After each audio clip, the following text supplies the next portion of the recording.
Whoa! Whoa! We're outside now! New picture. Let's go. Oh my gosh. Well, we're out of that,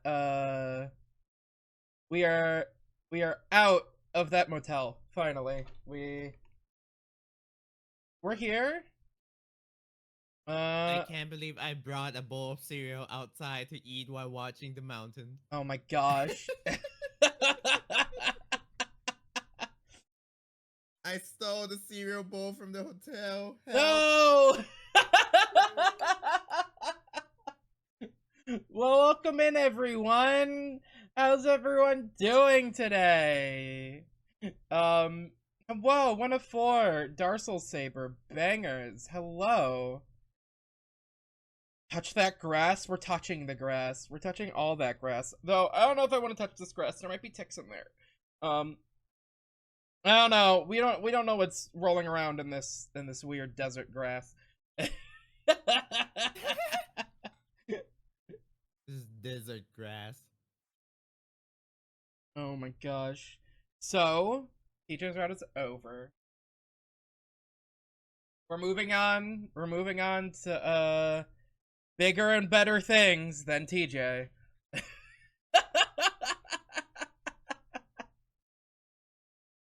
The fact that you said bigger and better, and my mind was like, Carl, what's bigger on Carl?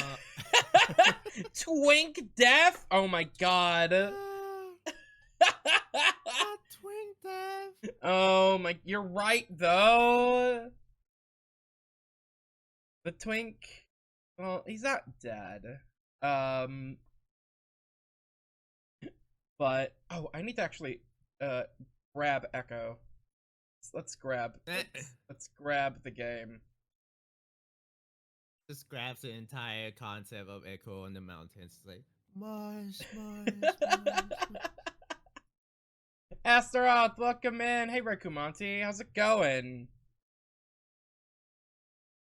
Where is it?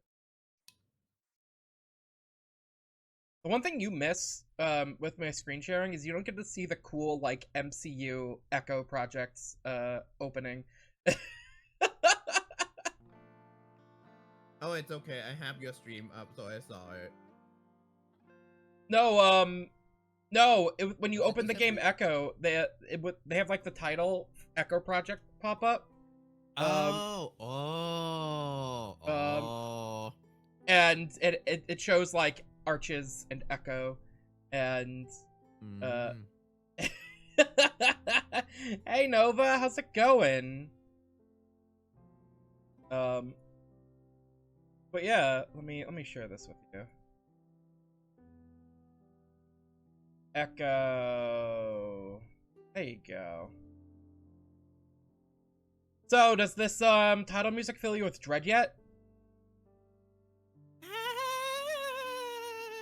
Or is it still happy and go lucky? Because I remember you were like, wow, this music, it's so nice. It has a different context attached to it now. It should.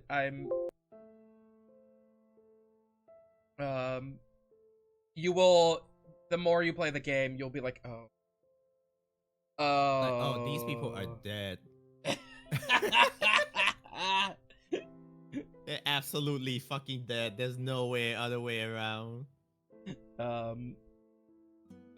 It's well, only one of them is dead, so.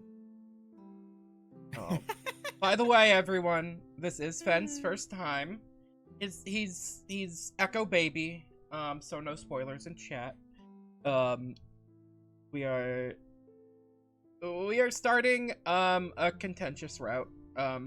People say it's the weakest, but weakest out of all of this is still a compliment, honestly. Yeah. Are you a lore horror fan? Do you like finding out the hidden backstories of things? Unfortunately, I usually will find out about shit mid gameplay rather than like having exposition dump, but we'll see what happens. Well, okay, this is a lot of This is a very lore focused route. But there's a lot of fun to be had. And I can't wait to relive the same fucking week with you again for the second time. It is the most unique one. I will give them that. This is very much the most unique route. And it's a lot of fun. Okay. I also realized, Hmm. you're playing both Chase and Carl. Oh. Let me pop in my throat spray real quick. Hold on. I have my honey. Now I'm putting in this real quick. Like, this happened when me and Starky Morph were playing this too. He also voiced Carl, and it was just a fun time when we did Carl's route because he was just talking to himself the whole time.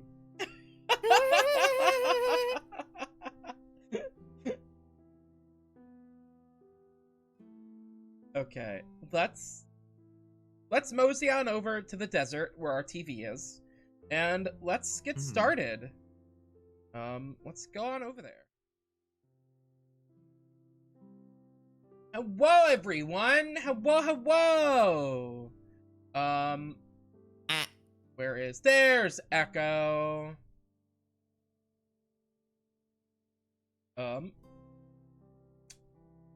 So, we need to go back in time a little bit. This is always the part I dislike the most, because it's like, man, we made all that progress. We got all the way through the week, and now we gotta go all the way fucking back to the second day? Okay, I guess. Time travel. At least we only had, like, one save file for, PJ's route. It won't be like that for the rest of them. Marsh. Yeah? Someone in chat's mentioning that they're the one doing voice for Carl in the Echo fandom. Yeah! It's Nova. Hi. Let's... There we go. We're gonna go sit with Carl. Let's go have a smoke with Carl. The fact that we loaded back in and this goddamn music is already sending me to like, oh, it's that time where Flynn just be like, go the fuck to hell, y'all. Yeah. Okay. Ugh. I'm tired and I feel awful. I just don't have it in me to chase everyone down right now. Flynn's back off to Echo, and it looks like a Leo went after TJ, but I can't imagine the Lynx wants all of us crowding around him right now. I sigh, rubbing my face before I sit down in the lawn chair next to Carl. He looks over at me, slowly lowering what's definitely a joint from his mouth. You know what's funny now that I think about it? Imagine if I voiced the narration as well as Chase. Oh my gosh, I'm doing you a favor. I'm doing you a favor, Ben. You are. What? I don't mind. I make a go on gesture with my paw. Carl shakes his head, though, pushing the disheveled two back into his front pocket. Yeah, I always feel like a dick when the other guys aren't into it. Want me to leave? He shakes his head with a quick flick of his horns. No, man. I just do it when there's nothing else I do. Ah. There's a moment of silence, and I feel a little pressure to break it since I'm the one who interrupted his bake session.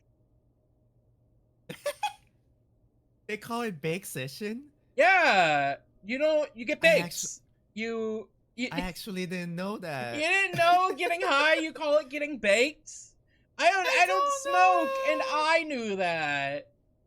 This is new to me. Oh my gosh, Fen, you poor innocent little thing. I am baby.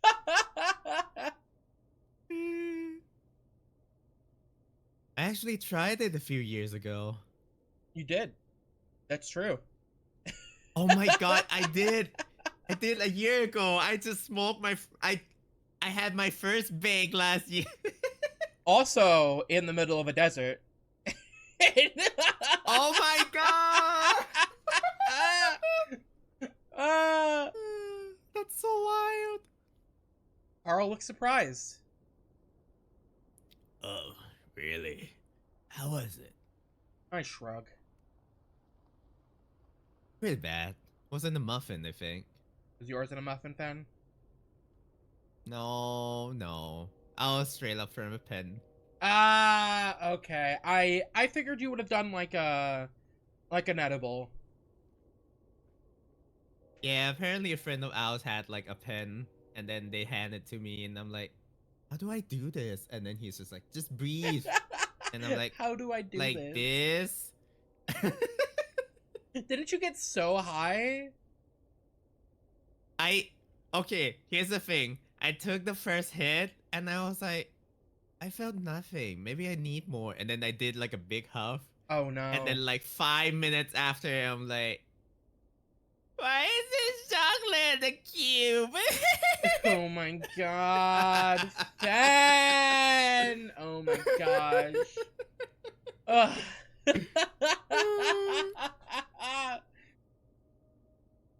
Fun Oh times. my gosh. Carl makes a face at that.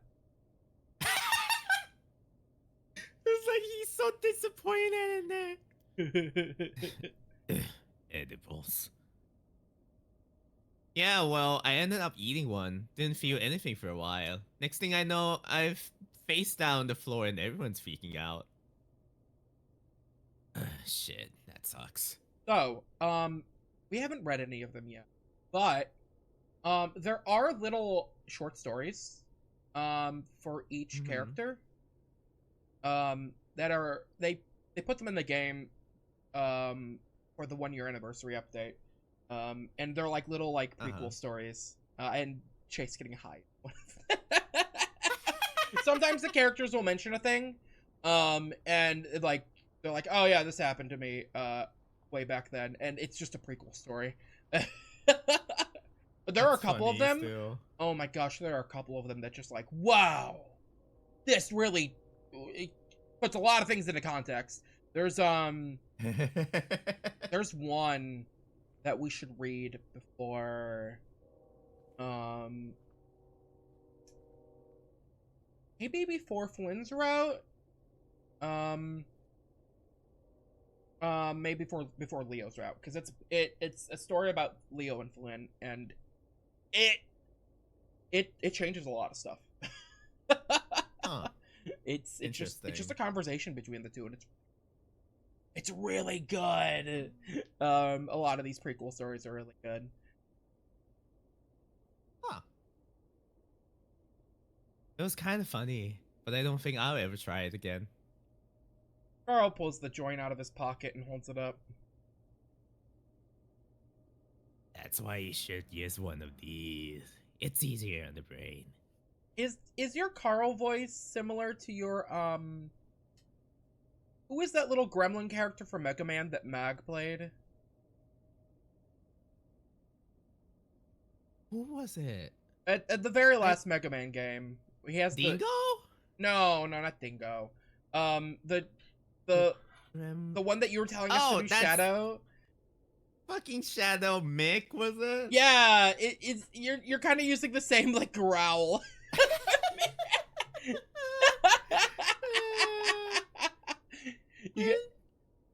This is probably the one vocal fry I do, I guess. Imagine Carl being Shadow the Hedgehog. Oh my gosh. Carl would have like a Shadow the Hedgehog hoodie. He would. Oh my gosh. He would. Yeah, well, I guess I just don't like the idea of putting smoke in my lungs. One in particular made me lose a lot of respect for Chase. Oh yeah. Those make you see the characters a lot differently. Carl puts the joint back in his pocket. I get that. Again, there's a few seconds of silence, and I try to think of something to say, but Carl beats me to it. Crazy shit, huh? I assume he's talking about what just happened. Just imagining him high as fuck after the whole fight. He's like, Yo, crazy, huh?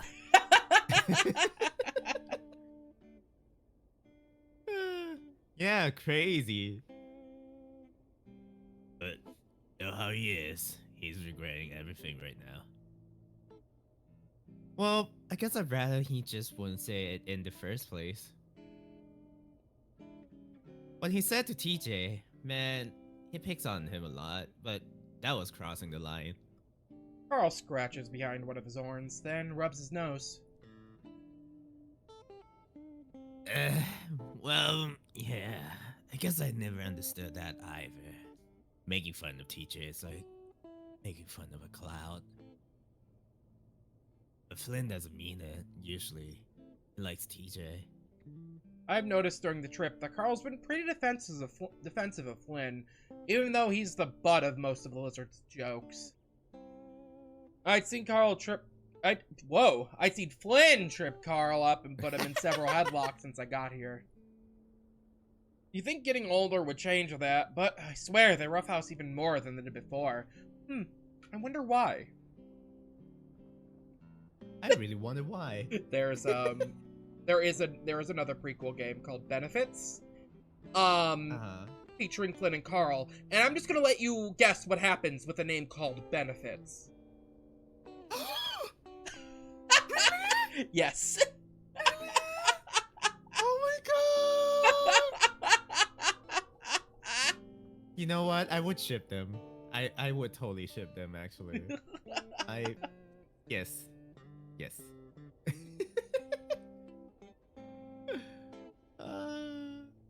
Is it by the same artist? Artist? Is it the No. same writer? Writer? I believe yes. I believe it's written by either Howley or McSkinny. Oh my god. The art is super like early Echo art though. Flynn does not look like Flynn. Oh, okay. Looks really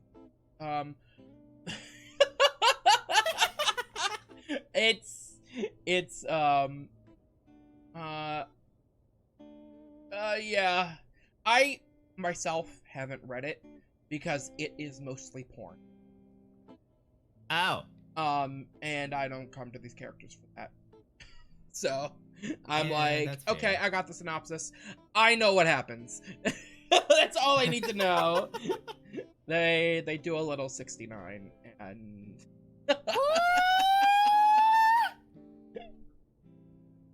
I'm excited.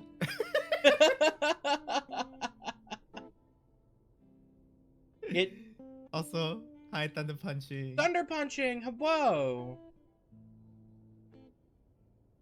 Yeah, they are the most popular ship. It is a very popular ship. Yes. It has a certain name, but I won't tell you the name because it involves the it's a little cute little scene that I don't want to spoil for you. Okay. You know how fandoms. Oh my god, yes. Yes. Alright. I'll patiently wait and then I'll probably I don't think we'll ever do it on here, right? But I'll probably look it up a little bit. Oh yeah, then it's porn. I know. Then it's porn. I realize it's a stupid question after I ask. We could do a Picardo stream. We Just could for the 60. No. stream on Picardo. This is the point where I first felt like this is me going to be able to cross it just so it'd be professional because we'll be voicing a 69 scene.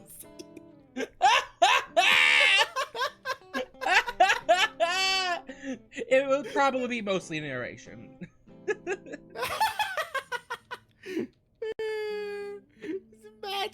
like an extra part in the portfolio is just this. Oh my Right. gosh. So, you and him seem still pretty close, right? You guys hang out a lot? Oh, you hang. Oh, and remember Carl said he hasn't done much more than oral? He said that in TJ's route.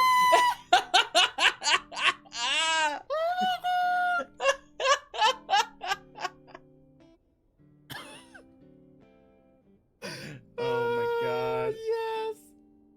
Oh my god. I need to look up fan art later. No, don't! Remember, you're on a Okay, fan art you know what? embargo! That's a good point, actually. You will see spoilers! I will see spoilers. Yeah, a bit.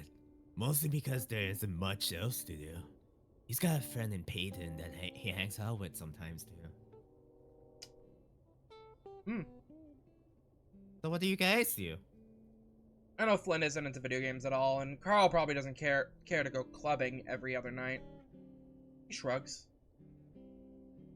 Sometimes we go fishing. Maybe just drive around Peyton. Mostly I'm just hanging out at home though. Playing video games? Playing video games, watching movies, cybering with the chatbot, the usual. I grin. That's sad. I would have cybered with you if I'd known you didn't have anyone. I was hoping you'd catch on to that. I don't know, man. That thing compiles all the fetishes of the people it's talked to. It's gotten my sexuality all kinds of fun. Carl's into Hey. some weird shit. Very fucked up shit. I'm trying to think of the craziest fetish I could give Carl. I know it's not crazy, but I just imagine Carl just whispering into Chase's ears, be like, Happy 4 day shit. Oh my god, not the 4! Oh my god. just because it was 8-8 the other day.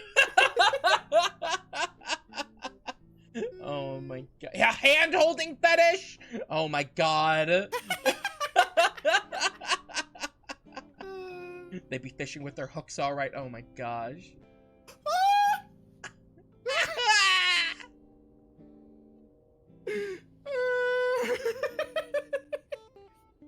Oh yeah?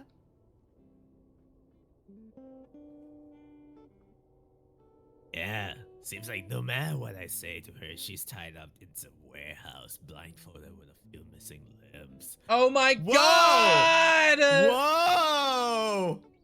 Whoa! Whoa! Someone's having a freak day.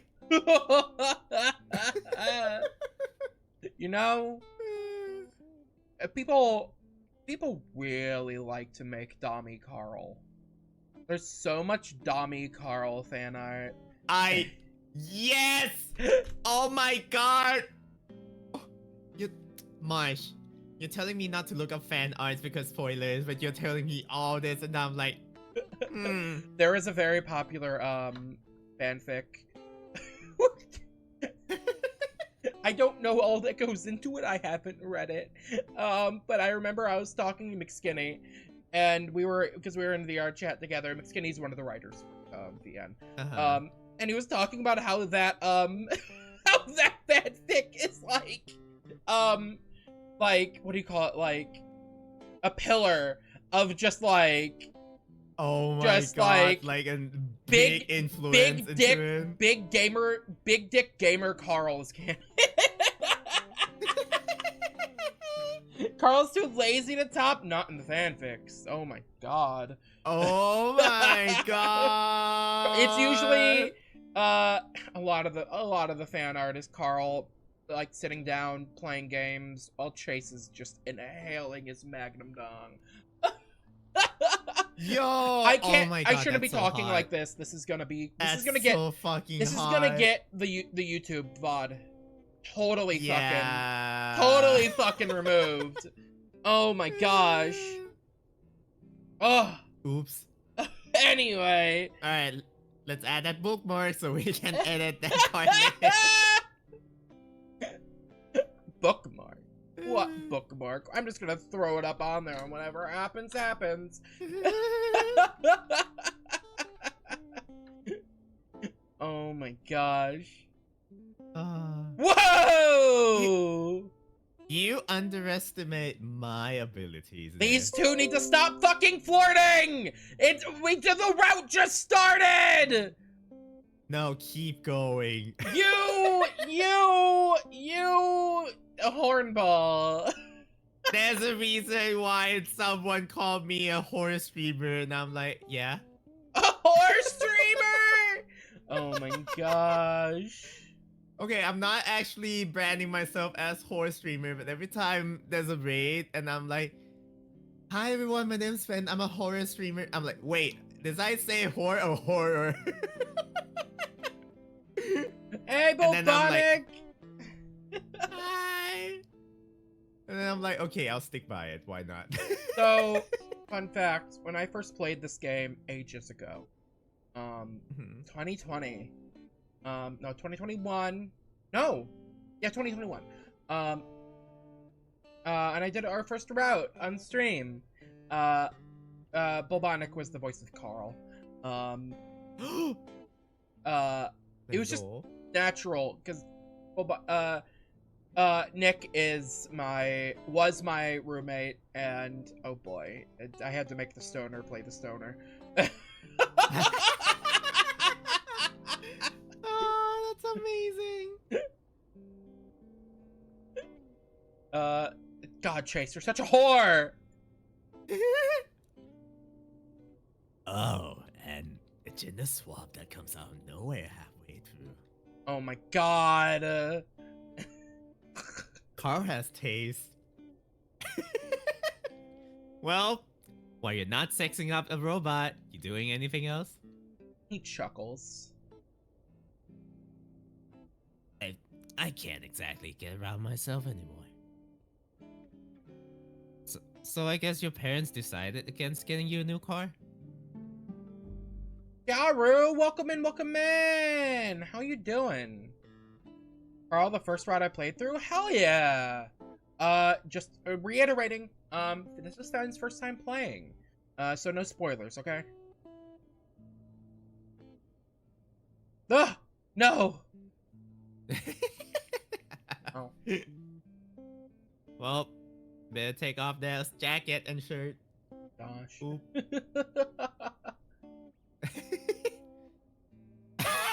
Yeah.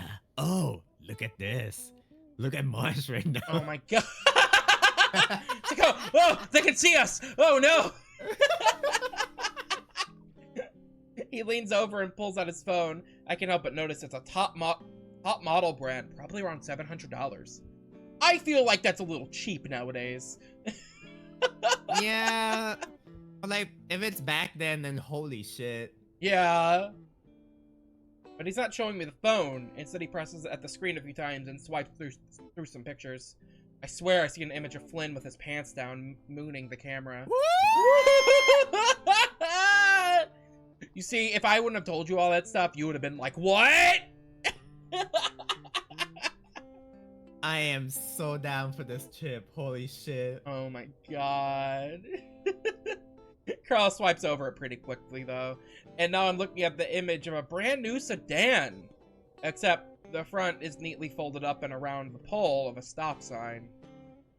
I recognize the sign. I'd actually seen it right outside the convenience store, still bent at a ridiculous angle.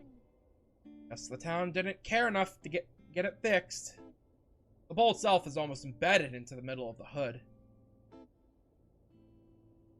It'd be funny if it's like, oh, you see a picture of a car and then you see Flynn lying on top of the car. Oh my god! And Chase would be like, holy shit. Carl chuckles and pinches the screen, zooming in. Yeah. Dropped my phone when I came back, up this freaking pole was right in front of me. Really, Carl? Why were you on your phone? I don't know. When I get to town, I don't really think anyone's gonna be on the road. Robin! Salvatoriago, welcome in. How's it going? Robin! Hi, Salva. I sigh, and then I notice a big round spot on the right side of the windshield, spiderwebbed and smashed white. Whoa, is that? Yep. Carl knocks on his head for effect. The hollow sound that it emits seems rather appropriate. You rely on that too much, and you really need to start wearing your seatbelt. He shrugs and puts the phone back in his pocket before leaning back in the chair and closing his eyes. What's the point? To not die? Happens to everyone sooner or later. Why not get out early if you can? Whoa! Oh my god! Boy! Oh my god. Holy shit! He needs those weed, I guess. He keeps his voice light under the heavy statement. Yeah, the fuck? I have no idea what to say to that. So, I don't. But he breaks the silence again soon enough. So, how's PU? See Chelsea at all? Sometimes I forget Carl went to Pueblo with me. It was only one semester, but we had a lot of fun. It's alright. Haven't seen Chelsea at all, though. This boy needs some therapy. All of these people need therapy. Holy shit. Yeah, everyone needs therapy in this game. But different kind of therapy for all of them. It is a big school.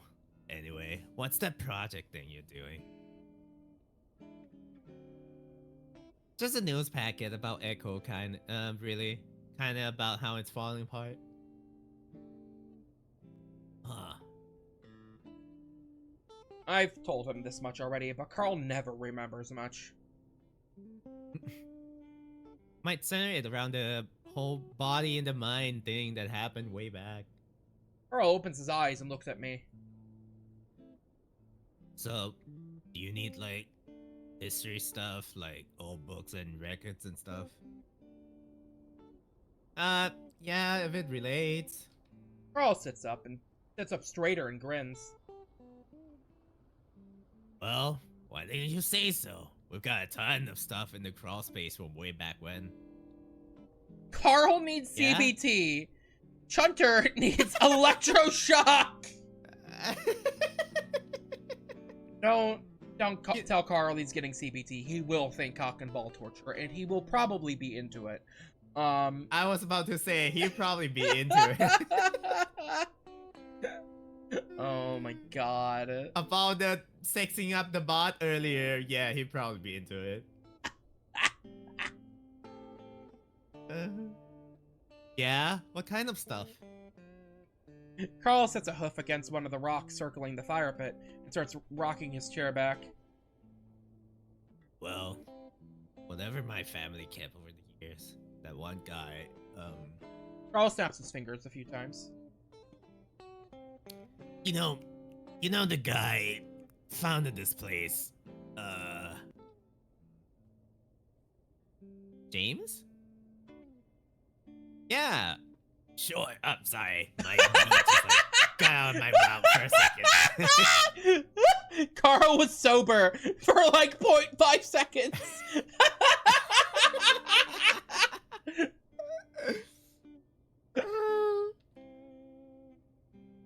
I mean, yeah, sure. He's like my great-great-great-grandfather or something. I think we still have some of that stuff back in the day. So yeah, Carl's great-great-grandfather is the founder of the town. That's why his family is rich. And also why he has like family records and stuff. Yeah. Okay. My parents were thinking about setting up an Echo Museum thing, but they never did. This might actually be useful to me. All I had planned was to maybe look over some old newspapers or town records and be done with it.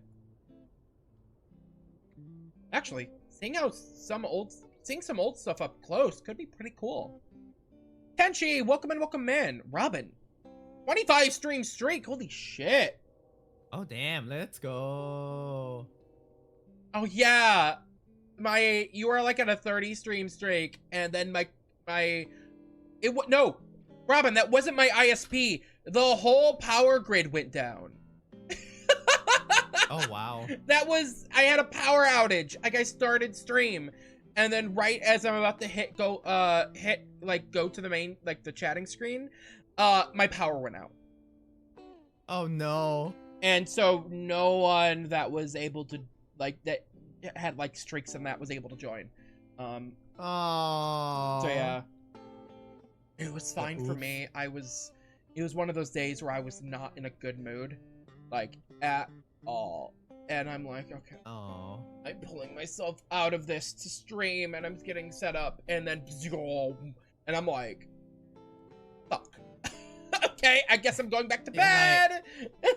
Gonna take a nap. I did. I took a fat fucking nap.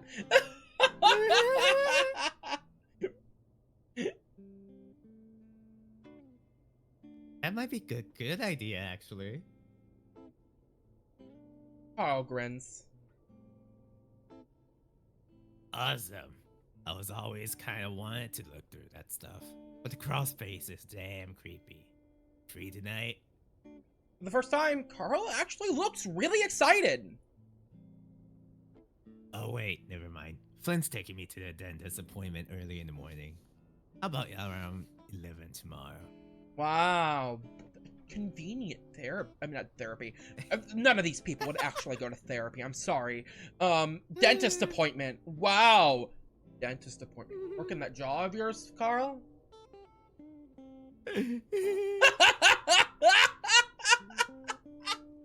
I smile. Also, this is a very weird Netflix and chill session. Just like, you wanna come back at my place and then look at some old stuff about the town?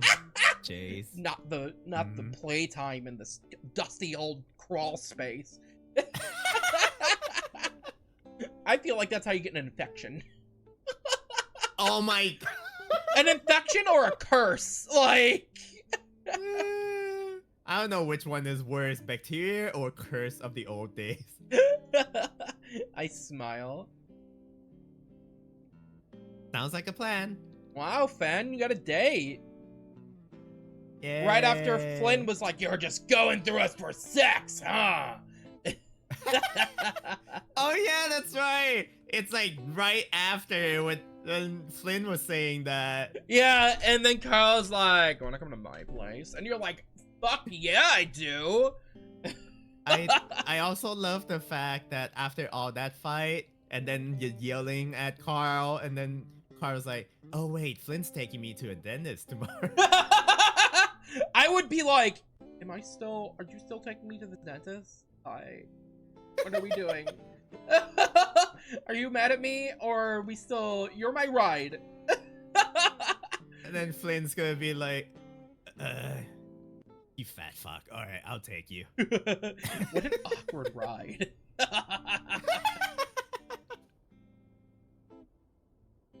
Sweet. Whoa. Carl gives an excited kick off the rock, and as the chair's tipping back, the back legs practically snap under his weight. He sits slamming down on his rear, the chair a crumpled mess under his ass. I laugh, and of course I feel bad, but Carl just gets up with a sheepish smile, looking down at the broken pile. Well, Leo's gonna be pissed.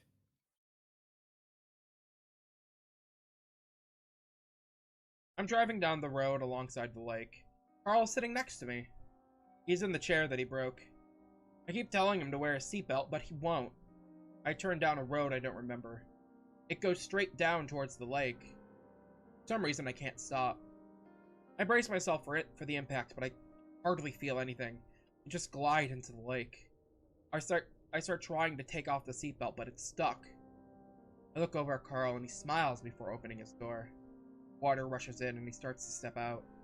Soon, the water is over my head, and it doesn't matter that I'm an otter. Whoa. Tuesday. Tuesday. Oh, that tree is fucking creepy. Turns out it was a good idea to hang out with Carl today. After texting back and forth with Leo, I learned that he's actually planning a birthday party for the Ram. It's a little weird since Carl's birthday isn't for another month, but I guess it's just an excuse to have a party. So, Fen, you want to guess when Carl's birthday is? Isn't it on Wednesday? No. Oh, like an actual birthday. Yeah, it says his birthday Uh. isn't for another month, and this takes place during spring break, which is in March.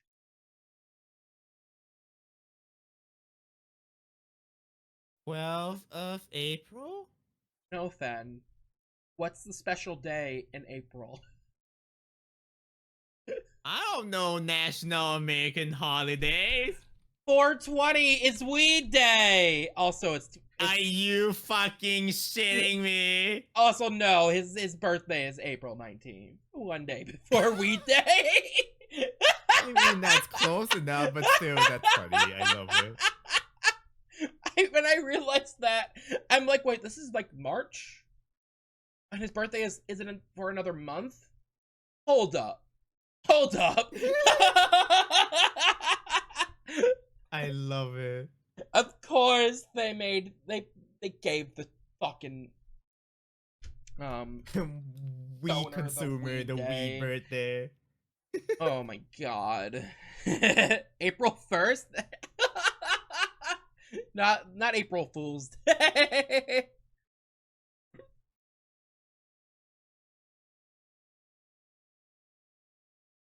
It gave newborn baby Carl a full day to roll his first blunt to celebrate. Oh my gosh. Oh my god.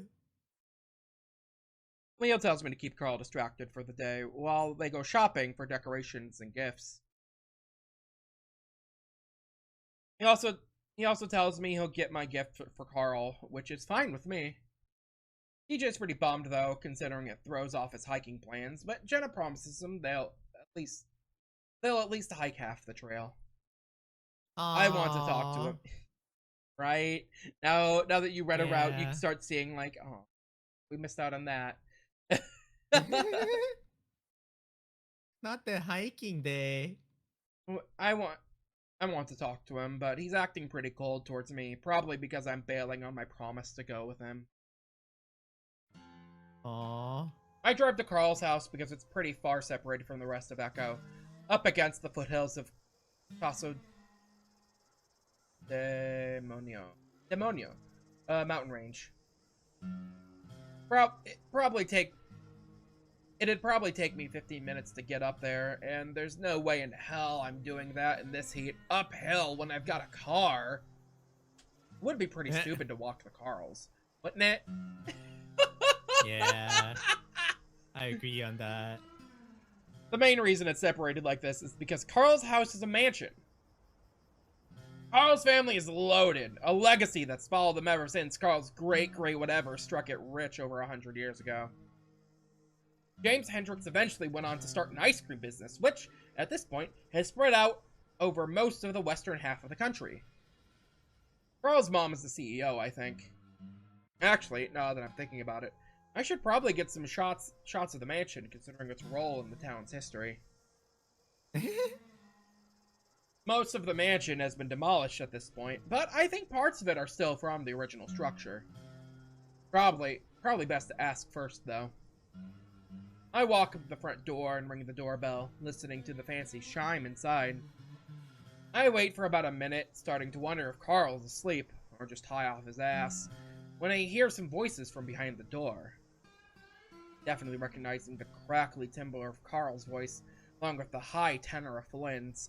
This is so weird. They keep describing Flynn's voice in different... Oh my god. Before, Flynn's like a baritone, and now he's a tenor.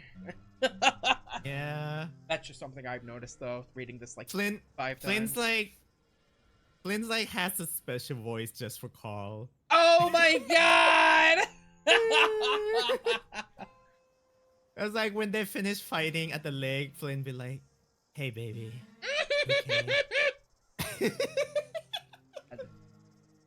Oh my god, I haven't heard you laugh like that before. I had a mouthful of water. I'm sorry. I head around the house, stepping carefully through the desert landscape and walking into the backyard. Oh, Someone's jealous. I sense some jealousy.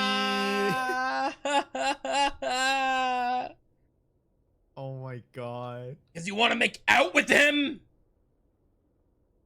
No, because you like to make things weird. I just want to be relaxed.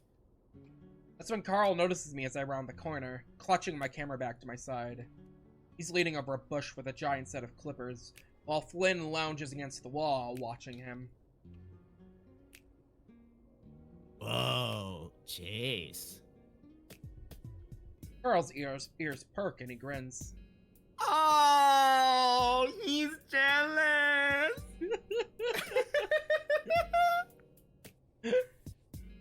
Oh, look at that face change even before the dialogue popped in.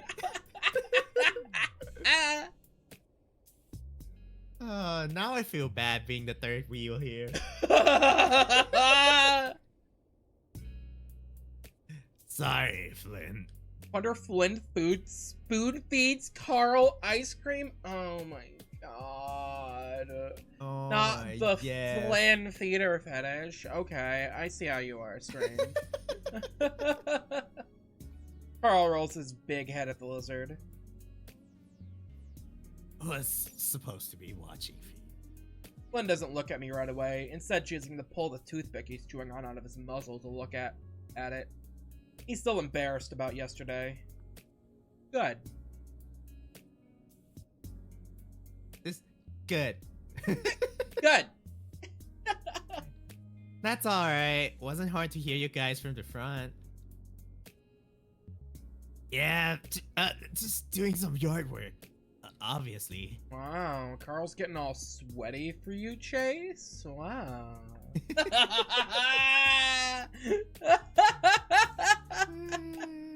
He rubs behind his head. Promised my parents I'd get this done before they got back, you know? Carl starts snipping at the bush again. He's unusually sharp right now. I'm guessing because he hasn't had anything to smoke. Either way, it's jarring to see him so animated. Well, looks like you're doing a good job. Oh, he's only moving this fast because he wants to hang out with you, Chase. Even though the sentence is technically being said to me, I feel like Flynn is directing it at Carl. Carl furrows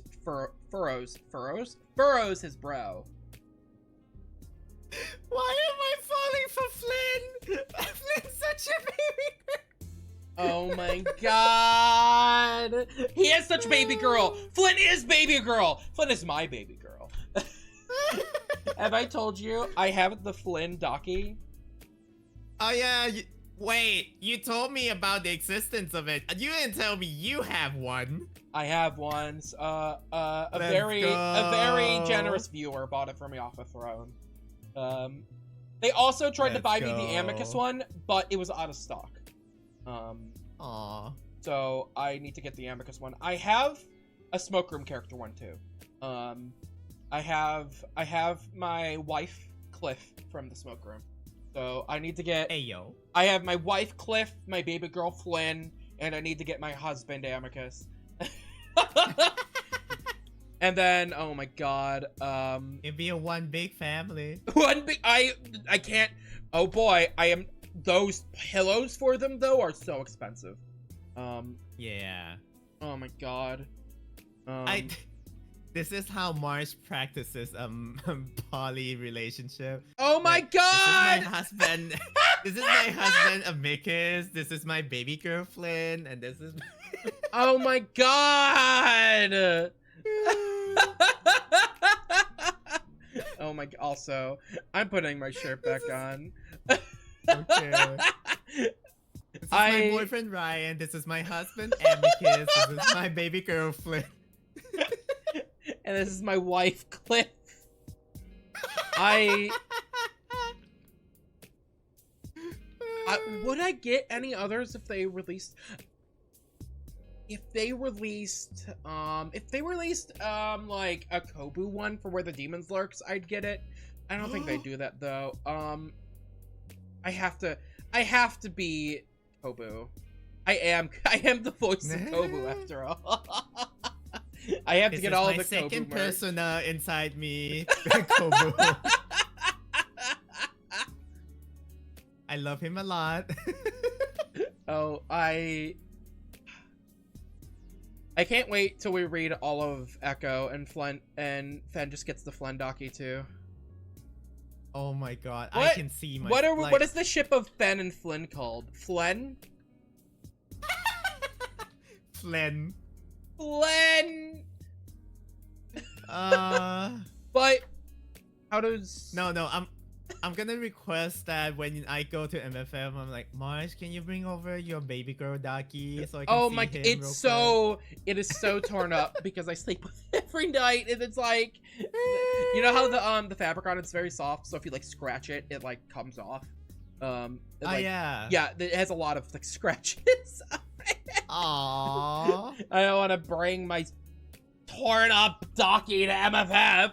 How am I gonna carry that shit?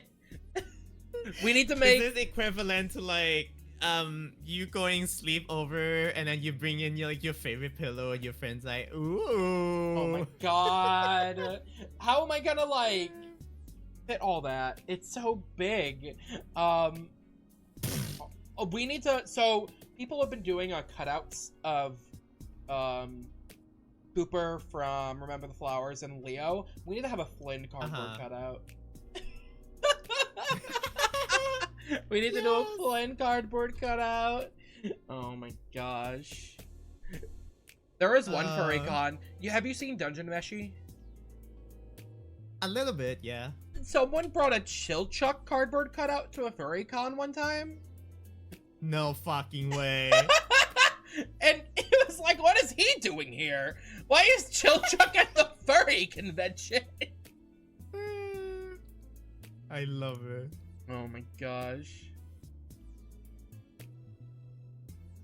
I think that's a good idea because it's clear now that I've walked in on an argument. Should have seen him a few minutes ago. It was like he had a girlfriend coming over. Carl sighs loudly as his snips start to get a bit more violent. I love how the portrait fits perfectly as he looks into Flynn's face right now. It does! He's looking directly at Flynn. It's like, ugh. No, I'm just glad to have some company that isn't only you, Flynn. Flynn looks annoyed, and that annoys me. He really didn't have the right to be frustrated with anyone after yesterday. Really? Always seemed to be enough for you in the past. Flynn makes a kissy face. The chemistry in the scene, holy shit. I'm dying. I have no idea if this is one of their inside jokes or not. Carl stops snipping for a second and then starts up again more slowly. Well, lizards can be fun, but they don't have all the parts that I like. You know what I mean? Carl likes balls! Oh, that's what he means. Okay. Just Flynn has a dick, but it's like a slit. I'm so glad I'm reading this with you.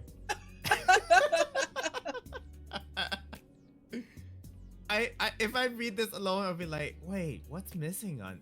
What does Chase have? Carl smirks sideways at Flynn. Flynn sneers back, and though I've decided that they're still joking, there's definitely a growing tension between them. What you saying there, Carl? Flynn stops snipping and plants the point of the clippers into the ground, leaning in as he turns to face Flynn. What I'm saying, you've got no butt. Before Carl can finish his sentence, Flynn turns to the right away from him. This also brings his fat tail around to slam into Carl's crotch with a whap that makes him cringe. Carl jumps, then squeaks before toppling to the ground. Oh man, my nuts! Yeah, definitely I wish I had those. All dangly and vulnerable and shit. Anyway, I'll leave you two sluts alone. Flynn sticks the toothpick back into his muzzle, and I have to consciously try not to cover my crotch while he walks by me. He hasn't looked at me this whole time. Once Flynn's gone, I sidle up to Carl, who's still curled up on the ground, holding himself while he mutters under his breath. You alright? Fuck. No. There's not really anything I can do, so I rub his shoulder with a toe. What the fuck? Why not lean down and rub it with your hands, Chase?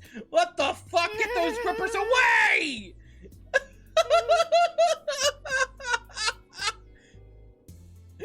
Shoulder with a toe, comfortingly, and he freezes up as I do, looking at my foot. Oh, he's looking at his feet. I'm alright though. He gets himself into a sitting position before he gets up, awkwardly standing bow-legged. It's so funny. This visual novel is so funny. Every route is just like it feels like it starts off a slice of life almost, and then we experience the horrors. Yeah. Because I'm like thinking, wow, remember the ending of TJ's route, and now we're like, Carl gets slapped in the nuts. Like, not just like a smile slap either, it's like a full-on tail whack. It's just Like, it's shit. like, wow, this is so much fun before we experience the horrors. Mhm.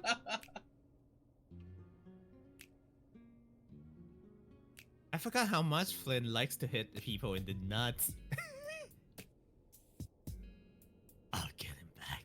It still hurts him if you hit hard enough. Ugh. As he stands there, doubled over with his paws at his knees, I look around. Carl's house has actual grass in the back, which is rare in Echo. Most people either xeriscape, or just let the sagebrush take over. Do you know what xeriscaping is? Is it just straight up like no grass? at all? If I'm remembering correctly, xeriscaping is landscaping with native plants. Oh. Yes, a style of landscape design requiring little to no irrigation or maintenance, used in arid regions. So you're using like native plants that don't really need a lot of.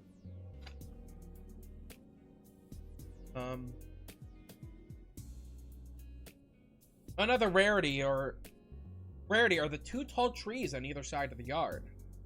That's when I noticed how empty one of them looks. Hey, where'd the treehouse go? Carl follows my gaze. Oh, yeah.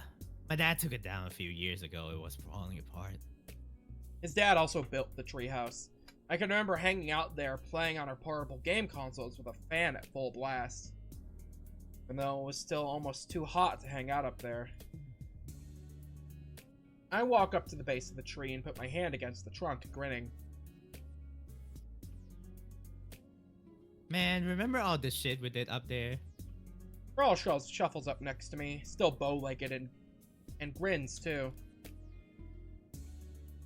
Yeah, good times. I think about climbing it, but I noticed that the branch we used to use as a foothold has been cut off. Your dad ruined his thing. I mean, this thing. Carl scrapes at the spot where the branch used to be with a hoof. Yeah, I guess it made the mowing harder. But we didn't use it anymore, so we just cut it off. I can see Carl's looking for a way up too, as soon as I settle on a branch just above his head. I don't know if... Carl's already jumping to grab at the branch with both paws. Doesn't look very sturdy. Dude, that's gonna break. No, I'm fucking fat. I'll bounce. Oh! I'm about to tell him again that the branch is definitely going to break when I notice his shirt riding up all the way over his round belly. I want to point out, they keep talking about how That's big not Carl brown. is. Look at this stomach. That is like the bare bones definition of a belly. Yeah. I This feel is like the two of us are connoisseurs. We can talk about this.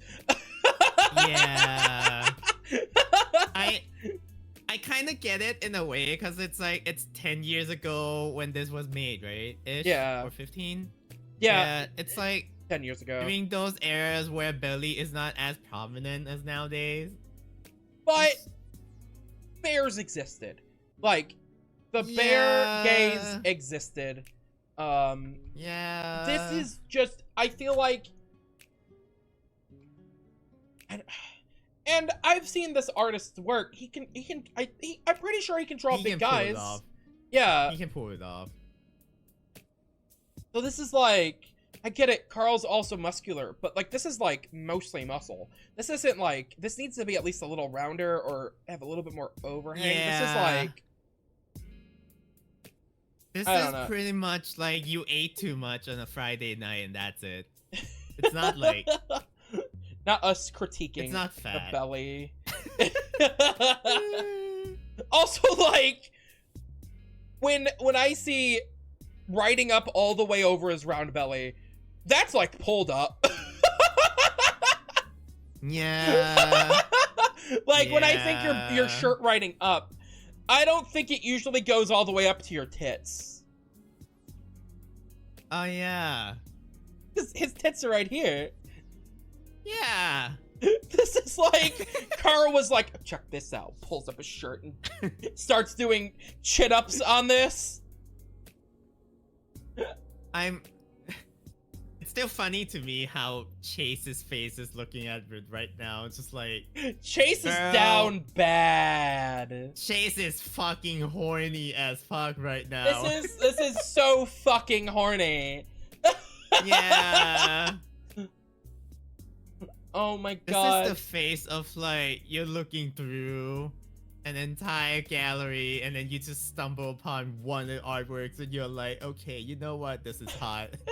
It's like, Chase, you were in public basically? Like, dude. Like, bricked up over here. Chunter beam activate? What the fuck? Chunter beam? Chase charging up the blast. Laser starts forming in his mouth. Yeah. Hyper beam.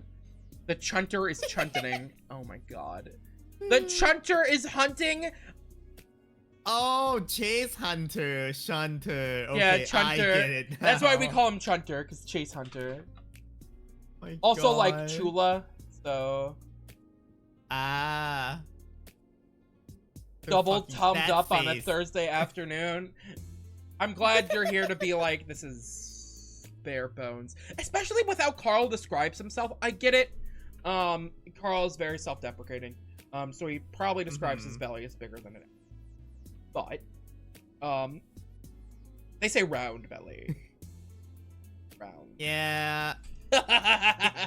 You know how this feels like? This feels like when you're on like a dating app for bears, and then he says like, I have a big round belly, and then you show up to the day and be like, Where is it? Hey, Socks, how's it going? What are you sorry about, Yao? The way he almost named Chase Cooper after Dale Cooper? What? No way. I Holy love how Yao shit! Whoa! Holy shit! Socks, welcome in! No! We're being whores and looking at bellies! You chose the perfect time to show. Big uppies. Oh my gosh. Welcome in, everyone. Not the up. Socks, how many people did you give uppies to today? Welcome in, Ayo. welcome in. Hey, Slow Panda. BT Borderline, thank you for the follow. Welcome in, everybody. Welcome in. If you guys don't know, my name is Marshmallow Bears. I'm a variety streamer on Twitch and I'm on a campsite. And today, we're not at the campsite. We are in the middle of a desert. And this is my friend Fen. See the desert's over here. This is my friend Fen. Fenrir Wolfen. We are playing Echo, which is a horror visual novel. So if you're not, and there's not anything scary going on right now. We're mostly looking at this shirtless man. Uh-oh. No, the horror is that. There we go. There we go. The horror is that we were promised belly in this text and we have no belly. That's the horror right now. 147 people are uppied. Oh my gosh, that's so much. Yow. Yeah, whipping off my shirt. Oh my gosh. Oh my gosh, Sunday, thank you for the 9 months. Welcome in, welcome in. So sorry, YouTube VOD watchers. We're doing alright. What? Oh my gosh. That's so many people you got uppied. Hell yeah. Socks, I hope your stream was amazing. Natsu, welcome in, welcome in. Didn't clip you calling yourself Wolf Demon. Welcome in, welcome in. Everyone get comfy, get comfy. Socks, if you need to go, take a rest, get some water. Yeah, 5 hours of uppies. You should, if you need to take a break, go take a break. Go take a break if you need to. And thank you for bringing all of your wonderful family here. You need to update your uppies page? Hell yeah. Darks and Lata, welcome in. Okay, anyway, not enough Tom. This is an amazing CG. Looks amazing. But, like, needs more Tom. Dark, thank you for the follow. It would be a lot better with Tom. All the way over his round belly. It's not like he's a bag of lard, though. It's a control type you've got, held tight with the muscles underneath, pulling in as he flexes. He notices me staring right away, and kicks out at me playfully. Perfect. First my move and now this. Oh my god, Carl! I jump back and he tries to follow me with a bigger swing of his legs, and that's when the branch snaps loudly. Carl goes down once again, landing squarely on his back. Ow. Oof. I cover my face instinctively, but I still hear the hollow thud, followed by the whoosh of breath going out of his lungs. Slowly, I lower my paws and find the chubby ram rolling back and forth on the ground, eyes wide as his mouth hangs open. A distant memory comes to my mind of the time when we were both 10 and Carl was showing me a trick with this new bike ramp. The handlebars ended up in his gut when he landed, and he spent the following minute rolling around in the ground just like this. Good times. Wow, Chase, you're an ass. Shit. Why did you say it like that? I was just trying to picture Shit. like Chase just imagining all this in his head while Carl's in pain, and then Chase just laughing in the back. It's like, shit. Okay.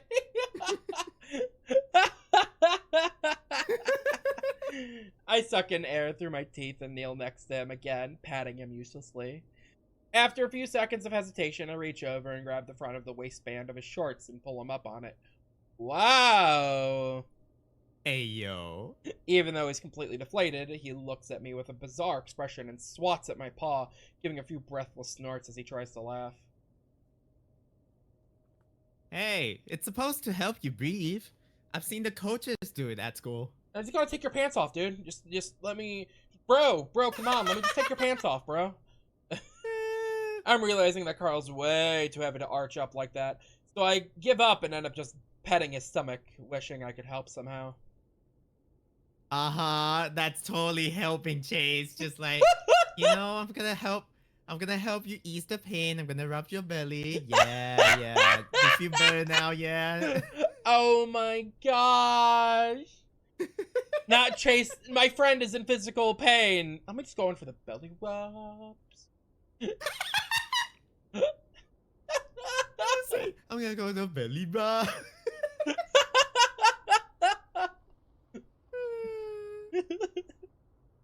just stretch out. His breath is already coming back, and he follows my... Zenonamo, welcome in! His breath is already coming back, but he follows my instruction anyway, and we sit there for a while, the silence punctuated by his heavy breathing. I start laughing. Jesus Christ, Carl. Can you go one day without hurting yourself? He chuckles too, his belly shaking under my paw. God, there's so many fucking belly descriptors! What the fuck? I noticed that too. I'm like, holy shit, there's so many. Now you know why I don't go outside. Ugh. He slumps back for a while, taking in deep breaths before lifting his head again. He looks down his chest at my paw and grin. Seems like you can keep your paws off me, though. No. Your Carl isn't Mick. What? Your Carl voice is Omegasis. That's who your Carl voice is.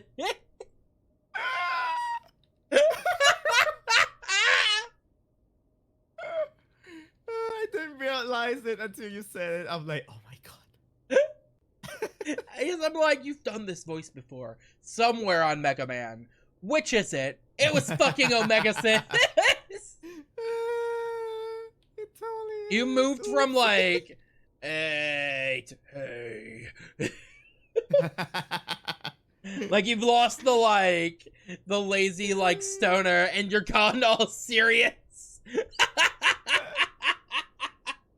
Listen, I wanted to go for a little bit more intimate, but I went there, I guess. I went to Omega Sin. See, you're getting into the Dami role of Carl. God. I move my paw, letting him pull down his shirt as he grunts and sits up. How about I just let you suffocate next time, huh? Oh, I read that wrong. I read that What as, did how you about I read? just let you suffocate me next time with, belly? And I'm like, what? Chase? What? Oh my gosh. I love how funny the timing on Nightbot says, don't forget hydration is important. Oh my gosh. I almost did, laughing why I couldn't breathe. I thought you were trying to grab my dick. I put my paws on my hips. Is it because I'm gay? That might just be it. Carl grabs the branch that had broken off the tree and works up the corners of his mouth. That's not gonna be happy about that. Oh my god, thunder punching.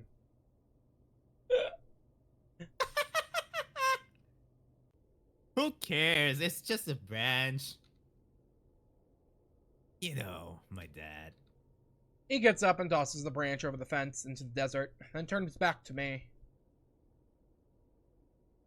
So, now that feels like Lucha fucking Lobo just gave me the Quadratura Godillo. What the fuck then? I don't know Spanish! Okay, but I am so sorry. I think I'm done for the day. I'm trying to pronounce it for you, but I get so flustered trying to read Spanish in front of people that I'm so worried I'm gonna mess up. Que And then I just went and did that. Con Giro. Giro. Yeah. Okay. Read it slow. See, this is why I opt in for the team of GIF is pronounced GIF.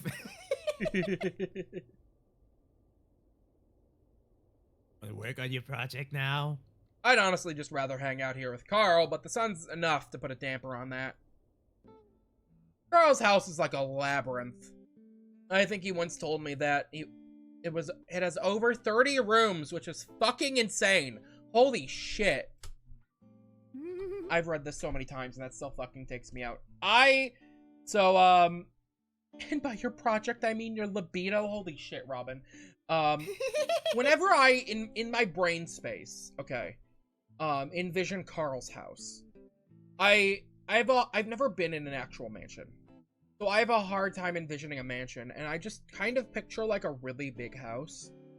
And like, just like, okay, you have a big living room, and then like it goes off into the I can and then like I can help you with that. and then like 1 or 2 rooms up downstairs, and like 3 or 4 rooms upstairs, and like the basement. I am having a hard time picturing like an actual mansion. And when it says 30 fucking rooms, I'm like, holy shit. Oh my god. I have a side tangent to help you with that, if that's okay. Okay.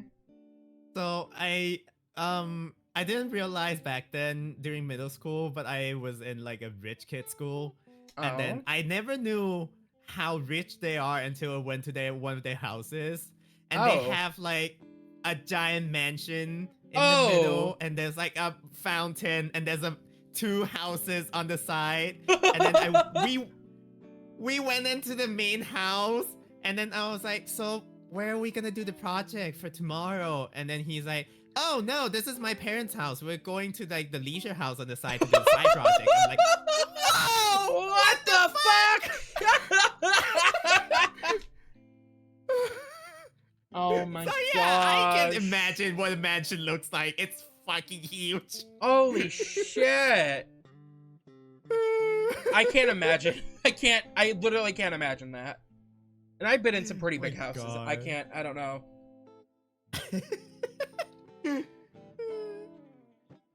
Darius the Snow, welcome in, welcome in. How are you doing today? The living room is about 5 times larger than that of the one in my parents' house, and it's hard to miss what looks like a 100-inch flat screen against the wall. According to Carl, the first mansion was even bigger, though. After getting a drink, he leads me straight downstairs into the basement. Down the hallway, we pass a small home theater, what looks like an entertainment room with a bar, and then a small gym. The quick glance I get shows at least 10 fitness contraptions. Oh, damn. After that, things get a little more dingy, and I can see how portions of the foundation can be decades old. Finally, at the end of the hall, Carl opens up a door, and I can see from the ceiling that it's right under the stairs we came down on. Carl waves his paw around and finally grasps something before pulling down. An old light bulb comes on, and I see there's a little door with a small latch on it. He opens it, and I'm greeted with a musty smell as Carl slides through the openings. I follow tentatively, making sure I'm not walking into any cobwebs.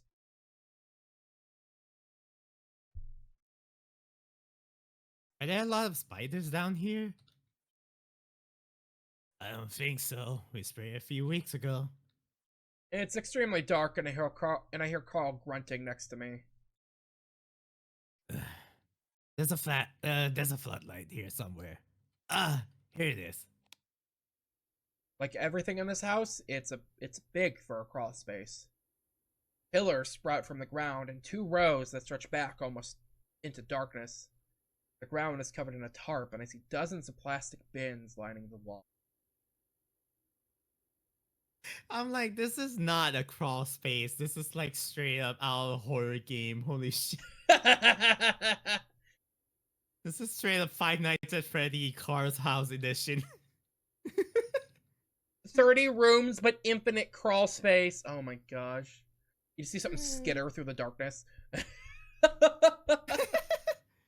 This is a lot of shit. Me, when I'm in the sewers, I don't know.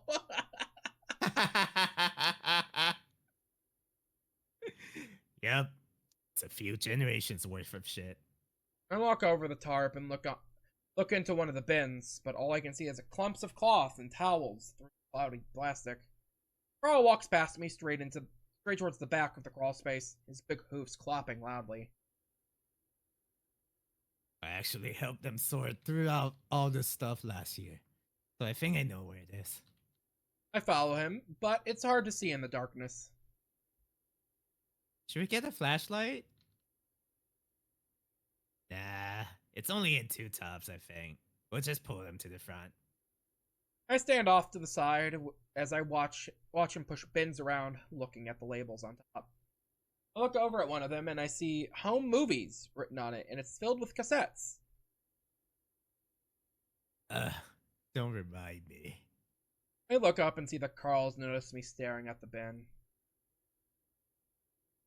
What? Carl grunts as he lifts up the bin and drops it pretty carelessly to the floor, and I'm pretty sure I hear something break.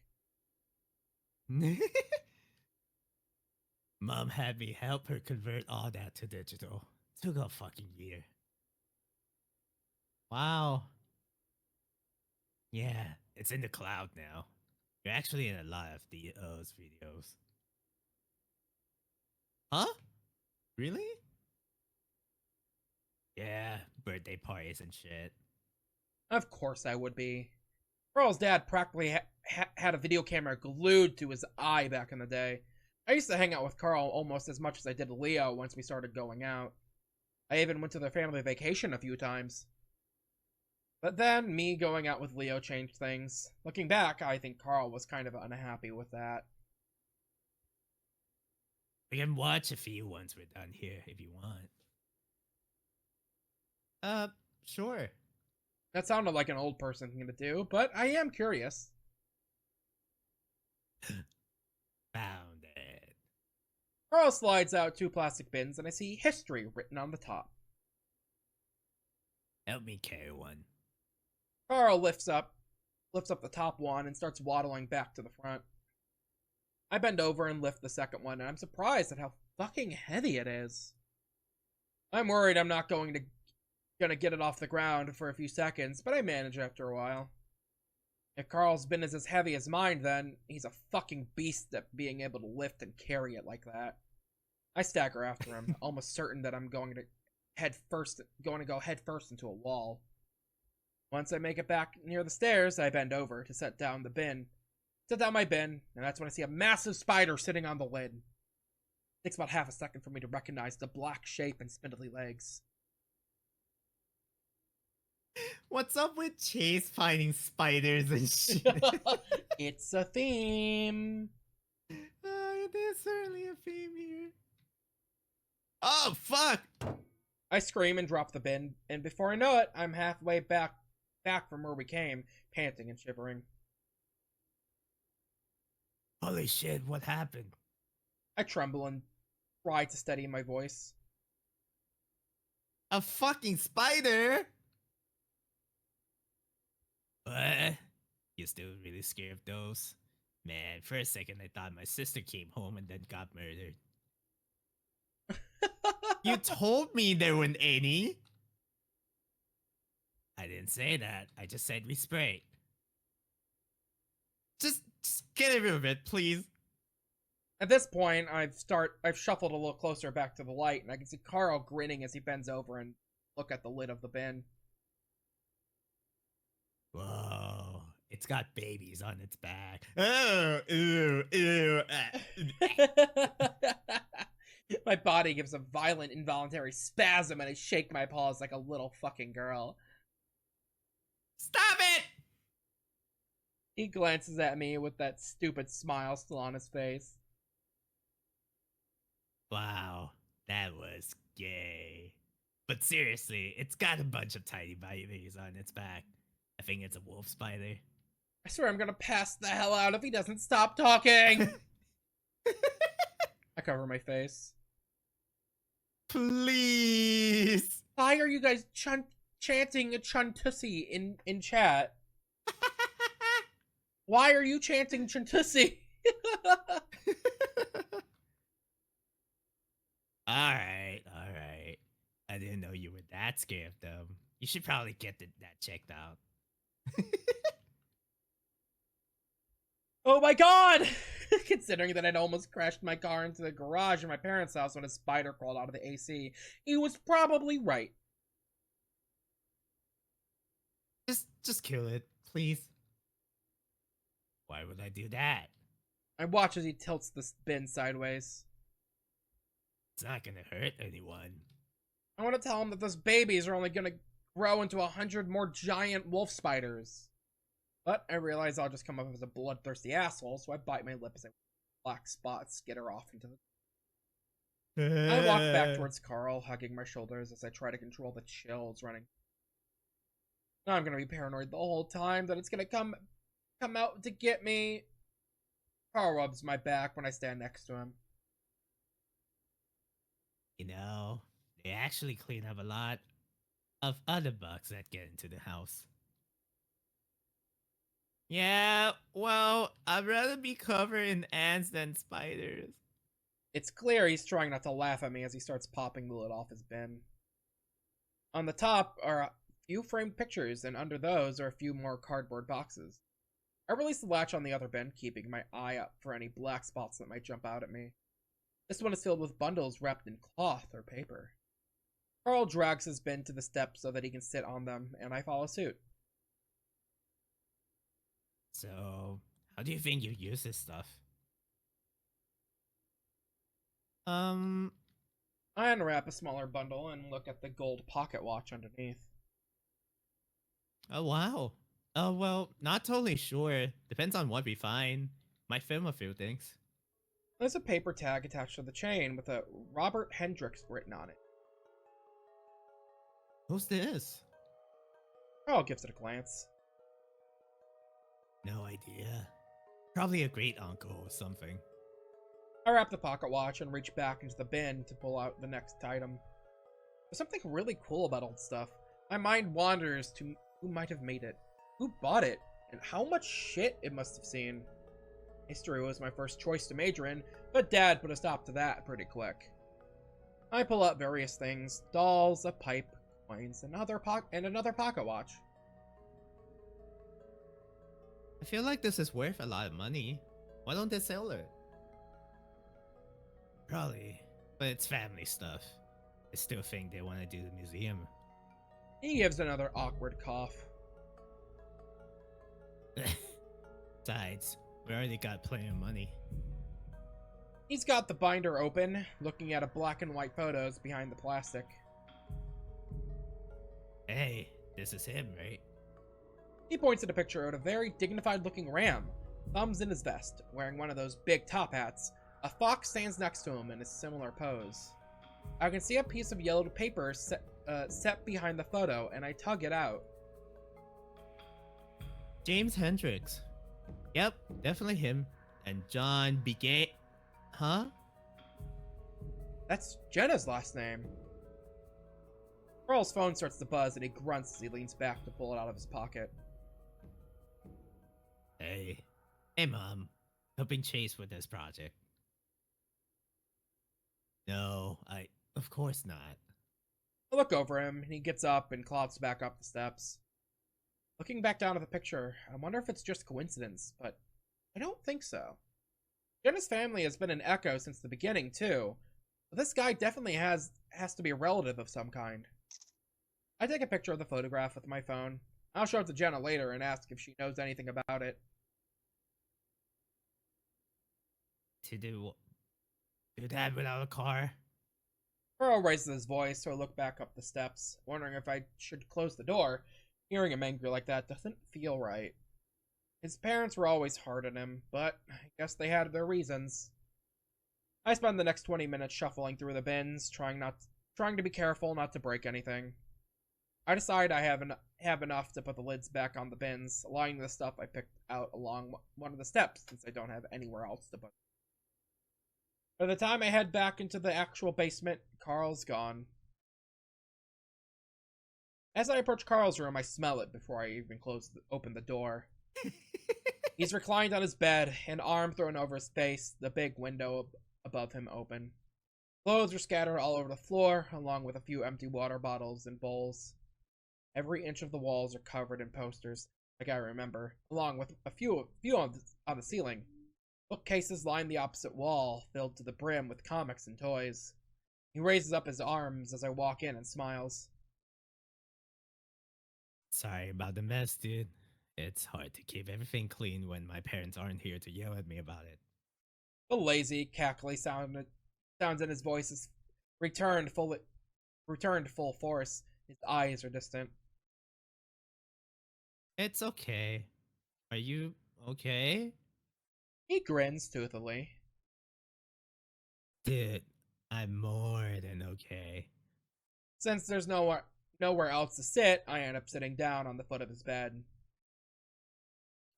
I'm sorry. When he said that, I thought he's gonna be like, Dude, I'm more than okay, and then just pulls Chase into the bed, just Oh like my snuggling up. I'm Gosh! I can dream, right? I can dream. Okay, I can dream. Do they let you smoke in here? The smell in his room is layered and old, like the walls had been blanketed in the smell several times before. Yep. They gave up trying to stop me. Better to be in the house rather than getting caught by some cop outside. It just made me promise I wouldn't ever try something harder. Eh, good thing they don't know I've already tried dick. It puts a lot of emphasis on the K as the bad joke seems to just dribble out of dick.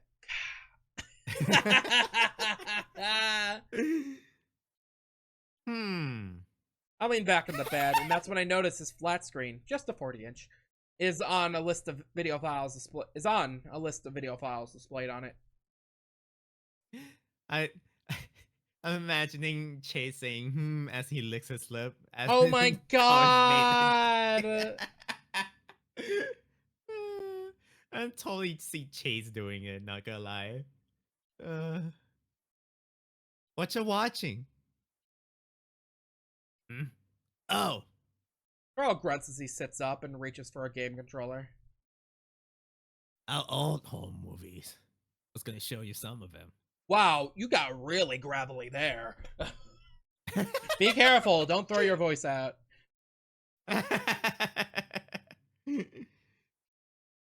It came out of nowhere, I'm sorry. How about a birthday? Sure. He scrolls down the list, then stops when Carl's 8th is highlighted and presses play. The backyard I was in an hour earlier pops up on the screen. Now a long table sits in the middle of the lawn, along with a massive bounce house. Not just any bounce house, but a giant 2-story one you'd find at a state fair. The video is timestamped April 19th, 2002. Fuck. I remember this. There are about 20 kids, mostly in the bounce house, and most of whom I've forgotten. Right now, though, the camera's zooming in on an 8-year-old Carl. He's messing with a giant Nerf gun, the kind that no kid ever gets because they're so damn expensive. That's when an 8-year-old me enters the picture, holding a much smaller Nerf gun. His parents give everyone a goodie bag that day. It had toys in it that might not have been able to get on my own birthday. My kid self puts the gun to Carl's head and pulls the trigger, the dart bouncing off one of his horns. I specifically remember that moment. I had thought the suction end of the dart was going to stick, but of course it didn't. The audio is filled with a deep chuckle. Carl's dad behind the camera. You were a dick back then. What? I was 8.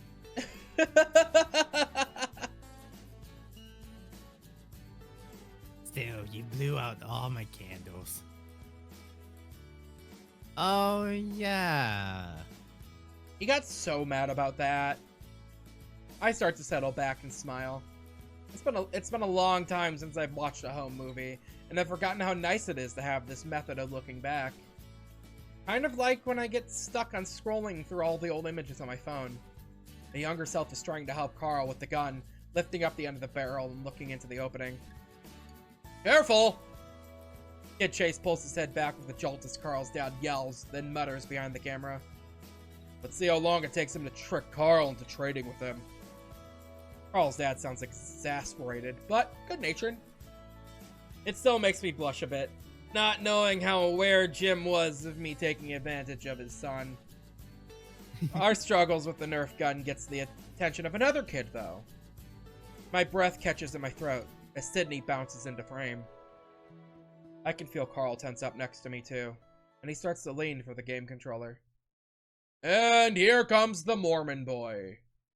The disgust in Carl's dad's voice shocks me, and I hear Carl whisper a curse next to me as he fumbles for the controller. Sydney reaches out and pulls the gun away from Carl as he looks it over, grinning. Hey! Suddenly the screen switches back to the file menu and we both sit there in silence for a few seconds. Sorry, I guess I forgot that. Of course Sydney was gonna be at that party, but I'd honestly forgotten too. If there was any way to perfectly ruin the mood, that had been it.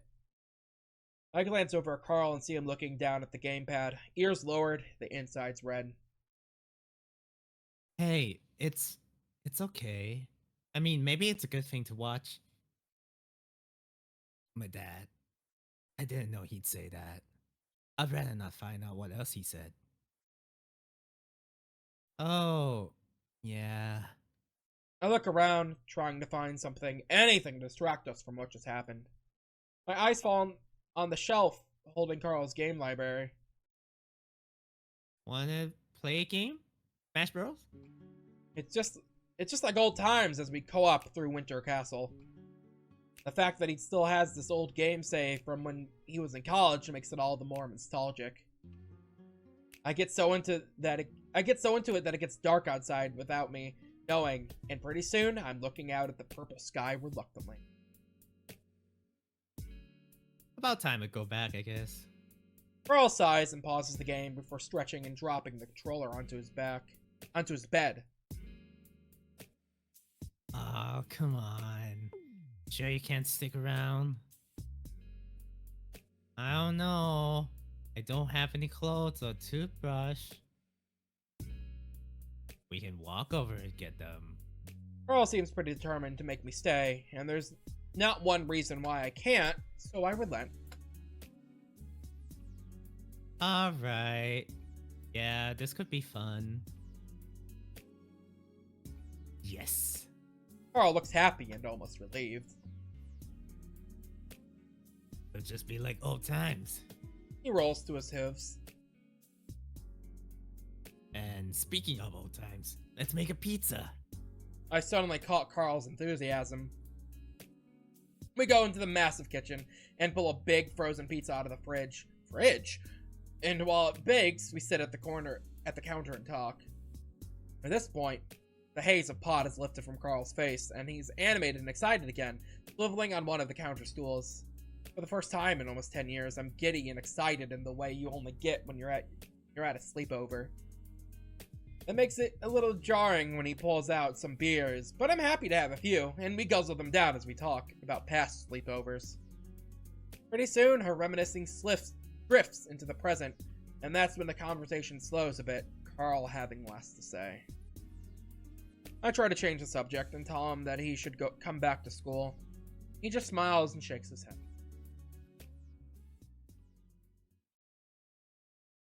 He can cook? I mean, frozen pizza, though. Okay, never mind.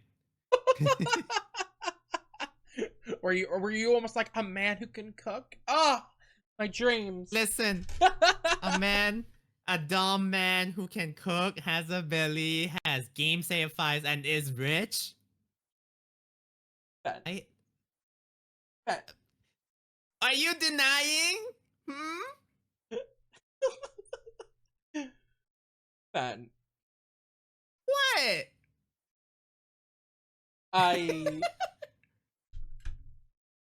Okay. What? Yao, shut the fuck up. It's not hard. It's not hard, Yao. Ben would honestly try to boil that pizza to save time. Ben's like, I want it to cook evenly, so I boiled it. No!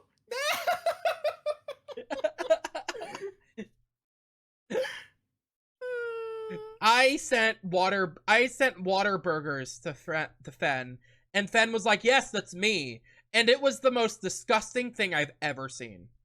And the No, fact that I said Zeke sent that to me as well. I didn't say it was. you said that was Okay, I did you. say it. You said yes, that's I me. did say it was I am me. pulling up receipts, Ben. OMG, Zeke sent this to me. LMAO, it's me. That's what you said. And Whataburgers are the most disgusting fucking thing I've ever seen in my life. It's someone's white mom, and they're like, "You're making Whataburgers today?" And she's like, "Yep." And it is her boiling burger patties. She boils the burger patties. Oh my fucking god. Ben, you're not supposed to be like me. you're supposed to be ashamed. I can't believe you're on the level of white mom. We need to fix you.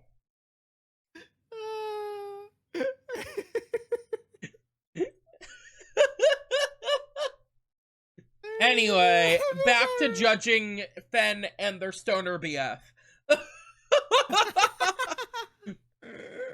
Fen, this man has so many problems. You need to realize that. I don't care if he can cook and he's rich. I mean, he's rich. That solves half of my problems.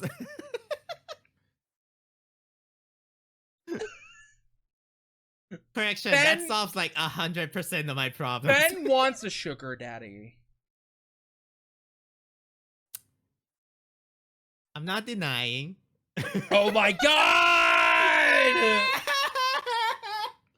Ben is a hole with no standards. What do you mean? I like them for their personality, and their personality is being rich, okay? Oh my god! Have you seen that? Have you fucking seen that, there's this, there's this, American Dad clip of, like, this girl being, like, thinking about how much she loves money and hates old men and only wants them because of their money. I haven't seen that. Oh my god. I hate old The men, fuck? but I like their money. Oh, I think I've heard that line before, but I haven't seen the actual footage. Oh my gosh. Oh, Fen. We'll see. Well, I'll ask you, someone clip this entire segment and we will compare and contrast after the route. 3 hours later, we're both laying back on Carl's bed, head to toe, having watched a shitty action movie. We didn't end up going out to get my stuff, so I'm just in my boxers, pleasantly drowsy and buzzed. I hear Carl shuffle and look down my chest at him. What's up? He looks over at me and shrugs.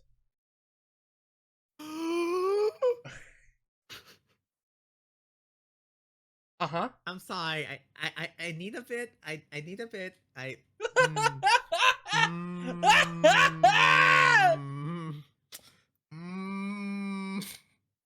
So that's why you said clip this entire segment.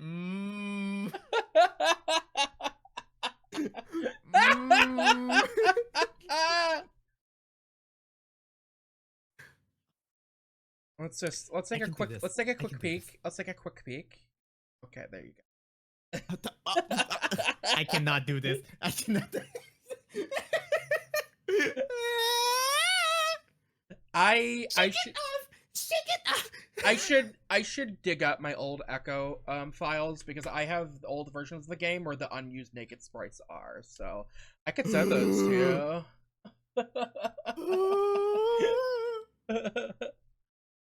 TJ is judging. TJ ain't here, motherfucker. No, I'm kidding.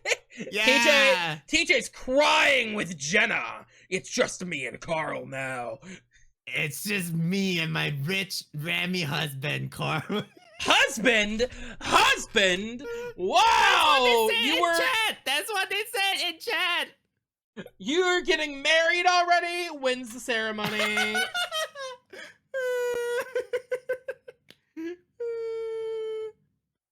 Old men disgust me. I'd never love one unless they give me money. Money.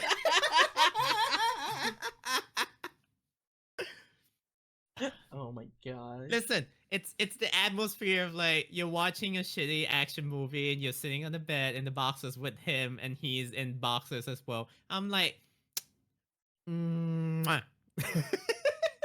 Fan.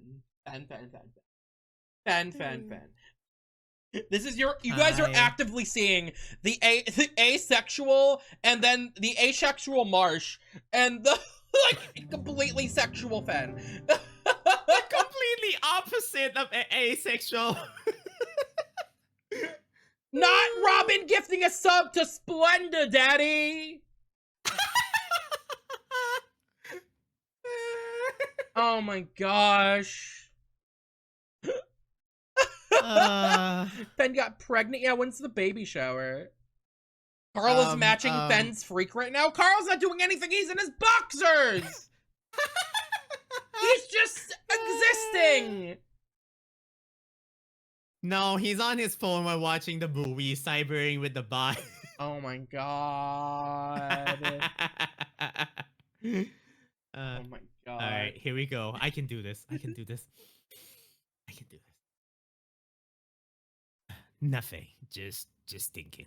Is Fengen? Oh my gosh. What about? During our past sleepovers, Carl had always been afraid to be the last to fall asleep. He tried to keep me up by talking, rolling over on top of me, and sometimes just throwing shit at me. I wonder if that's what he's doing right now. I don't know. Life? I fucking love this song. Yeah. I think this is one of my favorite Echo OST songs, even though I'm pretty sure it's just royalty free. I don't know.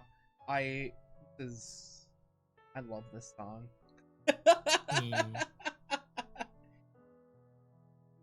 It feels nice. That's a lot to think about. Not for me. I look over at him again. He's holding one paw up, looking through his fingers at the ceiling fan. You're just figuring things out. Carl lets his arm flop back down over his head and blowing out a sigh. I'm not figuring things out, man. Aw. I don't say anything. It's cool that he's reaching out to me, but I'm not sure I can offer any advice that he hasn't heard. I just wish I could be doing something. I think for a moment. You've done a lot more than some people I know. I mean, your art is great. You did go to school even if you dropped out, and you were working while you could. There are a lot of people out there who can't even say that. Carl laughs, but it's a sad kind of laugh. Try saying that to my mom. She's always got something to do. Always wants to do something. I just don't feel that. He turns his head towards me. I wish I did, Chase, but I just can't. His voice catches in his throat, and I shrink a bit into the bed and pretend not to notice. The beer we've had is definitely partially to blame for this. He turns his head towards the wall, though, and I'm guiltily relieved that when he talks again, his voice is under control. I just wish it wasn't such a goddamn chore for me to just go outside, you know? I didn't know, but I nod anyway, even if he can't see. He's waiting for me to say something, though. So I clear my throat.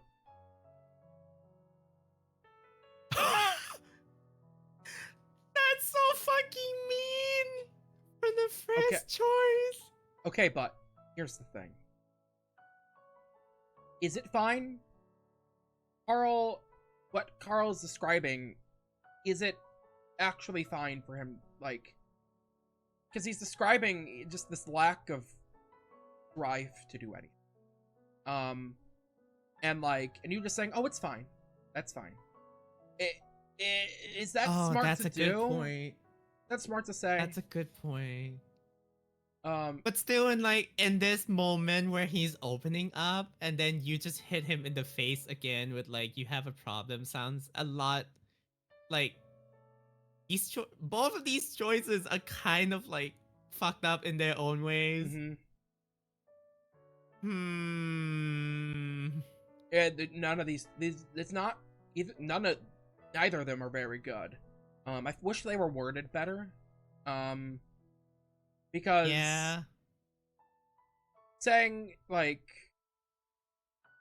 the premise of you have a problem has been okay, this is a problem, but Uh-huh. you can fix it.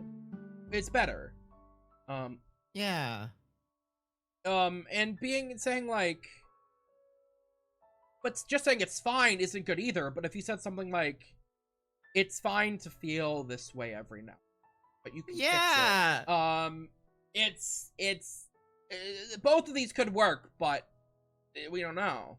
Also, Delta Flamin', welcome in. It's like one of the rules in talking to someone about tendencies of depressions and all that. You don't want them to sound like they are the problem, Mm-hmm. but at the same time, you don't want to deny it either, that what they're experiencing is not valid. You can't just say everything's okay when they don't feel okay. Yeah.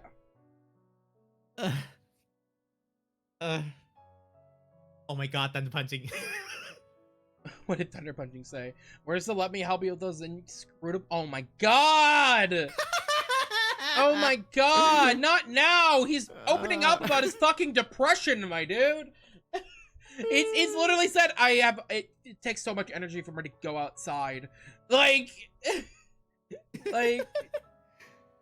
is oh my god!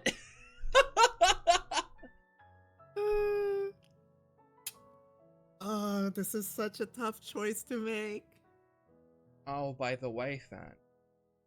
Yeah? You know how Teacher's Route? So Teacher's Route only has one ending. Yeah. All the other routes have multiple endings. So... Oh, fuck. So, just letting you know. Marge, why do you have to do this to me when I'm faced with the choice right at this moment? What are you gonna say to your friend Carl? Oh my, this has put on extra weight, and I'm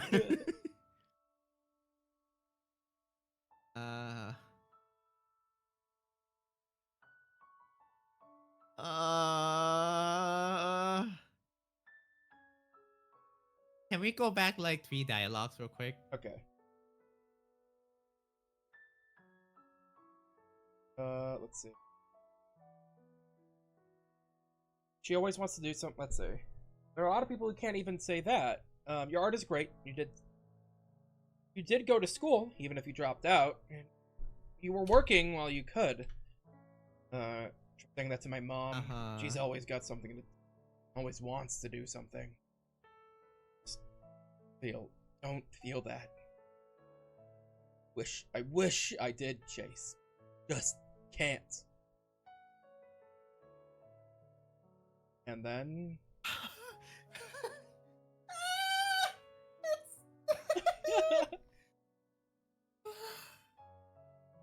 Can we take a 5-minute break as I go to the bathroom and think about this? Whoa, my gosh! Fan needs to think about their life.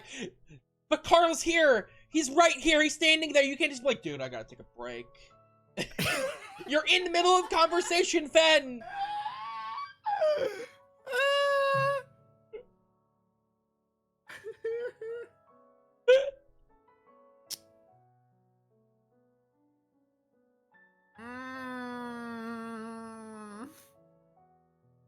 I will tell you this.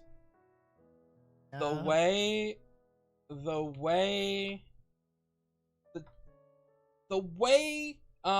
Echo's choice system works outside of Jenna's route is one choice affects the ending. Jenna's route is the one where they learned how to do weighted off. Anyway.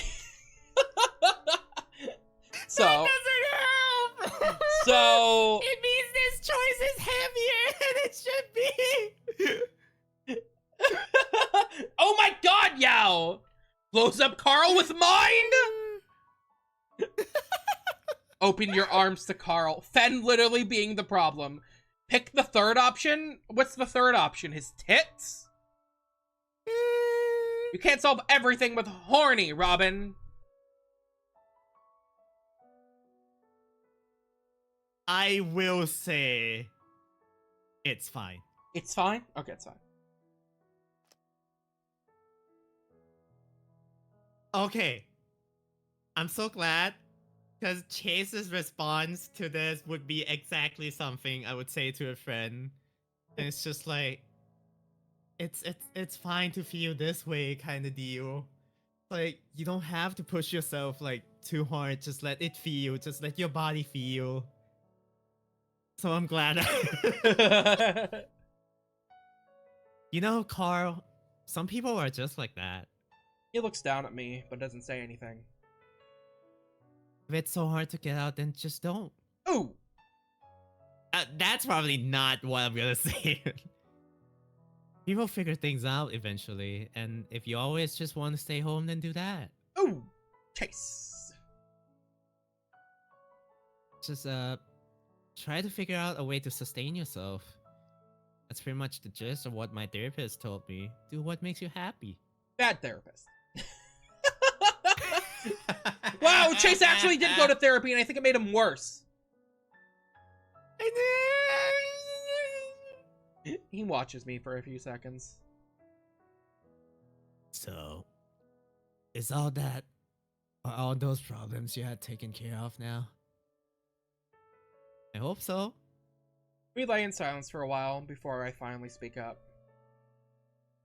Listen, I'll probably come back a few times this week to work with that history stuff. Well, why don't we go out and do something? That... Bearshevik, yes, Chase is the little otter guy. Mashio, welcome in. Oh my god. I grin, glad to make Carl feel better. Oh, let's plan on it. Eat him? What do you... No! No. That is a ban. It's not Void Day anymore. I'm ripping off your face, Fan. Ow. Ow. Just looking up March bear turns to me attacks and wolf. have that like... March turns to me and has that bear like stock sound effects like gorp, and then just rips my face. Look at this sprite. Look at him. Oh my god. Carl puts his He paws has this behind little his head cute and thumbs up. smiles. It's cool that you're here, Chase. Cool to be here, Carl. And not just because it's nice to have someone to talk to. Oh? No. This house is fucking haunted. This is where the episode would end if this was a TV show. Like, we had this big emotional thing. It's like, no, the house is fucking haunted. And then boom! Like, Credits titles, roll. Credits roll. Okay, everyone, back to the... I'm kidding. Can you imagine if we ended stream here? Oh my god. I am pretty sure that is where a route ended. In like the daily updates. Like, I'm pretty sure a route ended there. Yeah. I do feel like I would need some bathroom break unless are we ending it soon-ish or We'll should I go for take a this little. break? We'll go for a little more. okay. You can. I do need a little bit of Yeah, break real you should quick. go take a if that's bathroom break. Okay. Okay, I'll be back. Carl's my sweet boy. Oh my gosh, Mashio. Mashio, how are you? Go piss, Fen. Go piss, girl. Oh my god. Watch Fen get back, and then we immediately have to go into an ad. And we spent all this time not reading. Pissing alone, handsome? Oh my god, you guys! What is wrong with you all? You guys are crazy. Weepy? Oh my gosh. Also, Mashio, I need to talk to you about some videos maybe.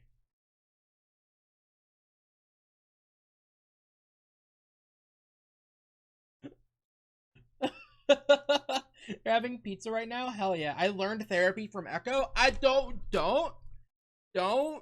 get therapy from Echo. Maybe you should learn to go to therapy from Echo. Definitely go to therapy. Don't Echo as your therapist. Don't do that. But everyone, go check out Mashio. Mashio is the video editor for all the TikToks. They're a wonderful person. They do great edits. You should all go support them. Step 1, make sure at least one of you is naked. No! Ah! Robin, how many shirt offs do you have? Holy shit! How many shirt offs do you have?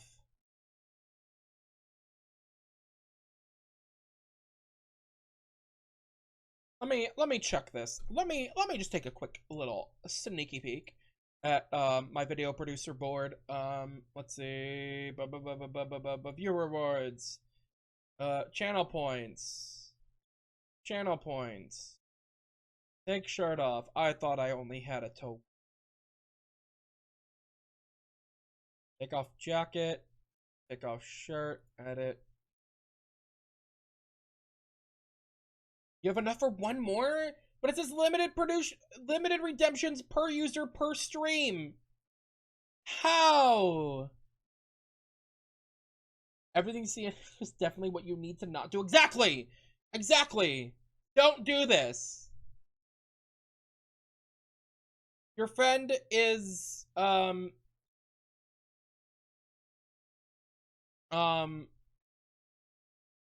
you only did it once this stream? I thought you did it earlier. Huh.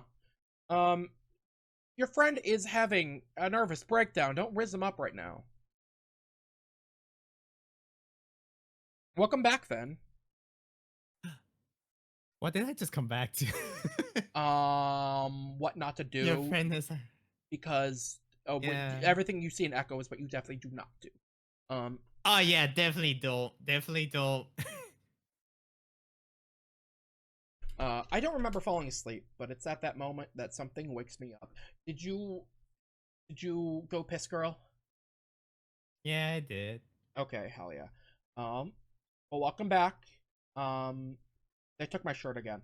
I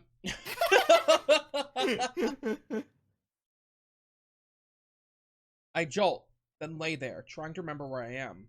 Carl's house, that's right. I stare at the ceiling, wondering what time it is. I don't bother to look at my phone, though, because I'm already starting to fall back asleep. A scraping noise from beneath me makes me jump. I prop myself up on my elbows. Looking over, I see Carl staring at the ceiling, eyes wide. Carl? I whisper it, and I'm not sure why. He jumps, then looks at me, confused, like he'd just woken up. Are you okay? Yeah. What's wrong? I think I hear something. His floppy ears perk up. Oh. Then his eyes widen. Although I didn't hear anything right then, he definitely did. You hear it? Yeah. The scraping noise I told you about. Yeah. He looks happy. So I'm not fucking crazy. We both sit there and listen for a while, but it sounds like it stopped. Wanna go see what? Suddenly his eyes widen and his muzzle drops open in shock. I stare back. What? Did you fucking hear that? I listen, feeling my heartbeat pick up now that Carl looks fucking terrified, but I don't hear anything. What? A fucking voice. The fur raises up all over my body as I listen. Nothing. Carl definitely seems convinced though, so I listen harder. I just start to make out what might be a voice when Carl sits up next to me and gets out of bed. I feel myself start to panic. Some crazy hobo break into the house? Carl gets off the couch. Come on. What? What the fuck are we gonna do? Let's call the cops. No, let's make sure first. This has happened before. What do you mean? He puts up a finger to his lips. Grab something. What? I follow Carl into the kitchen as he starts rummaging through the drawers. I follow him, hugging my shoulders, feeling a lot colder right now. With the sound of metal sliding against metal, Carl pulls out a giant steak knife. What the fuck? Dude, I've been hearing this shit for the past month, and I've been too scared to go down there. But now what you hear, He flashes me a smile. I'm gonna find out what the fuck this is. Here. He reaches into a spot between the fridge and the wall and pulls out a broom before sticking it out to me. I take it slowly. What the hell am I supposed to do with this? Hit him. Come on. Carl starts down the stairs and I follow behind, holding the broom in front of me like a sword. I've never hit anyone with a stick before. I have no idea what I'm doing. Once we get up to this small door leading down the crawl space, Carl pauses and we both listen. Silent for a while, then...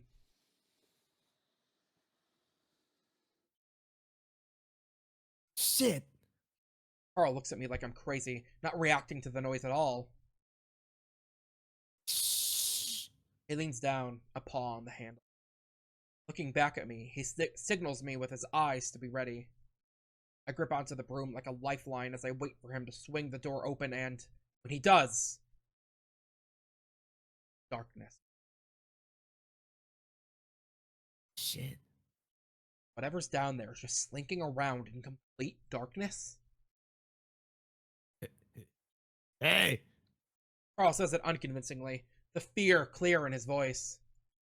Then, after looking back at me, Fuck it.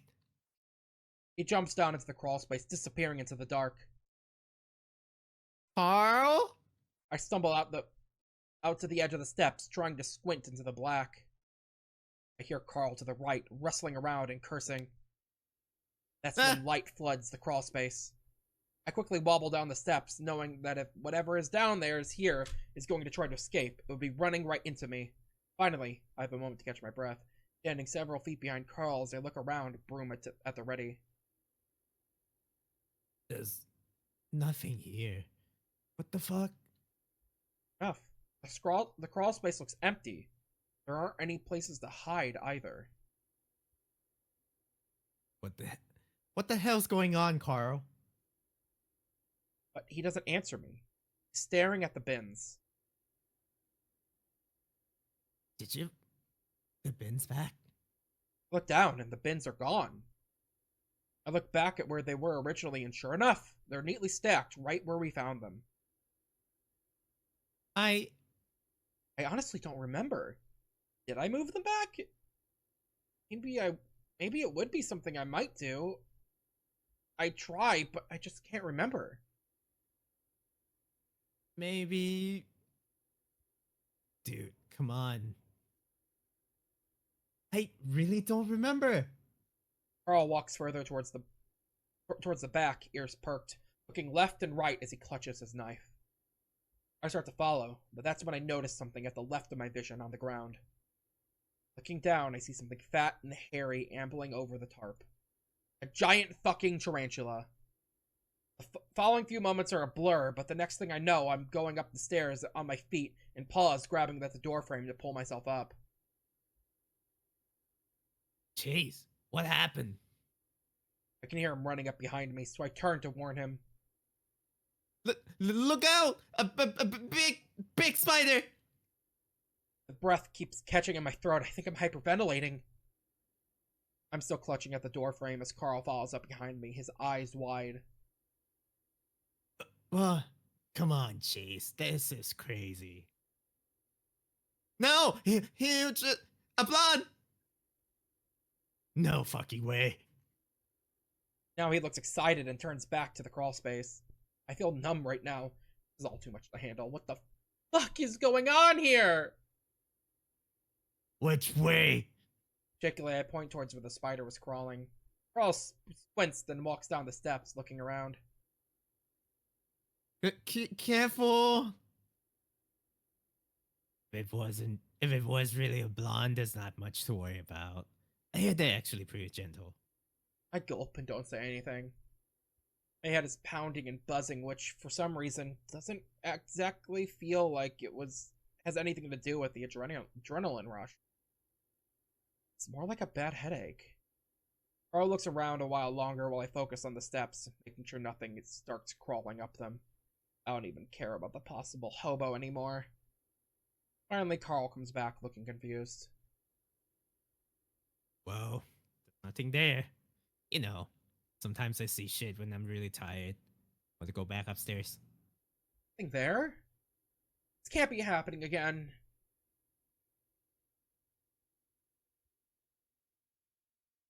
Not the It's non-existent. Wednesday! It's Wednesday! Oh boy, you know what that means. What does that mean? You know what happens on Wednesday. It's birthday.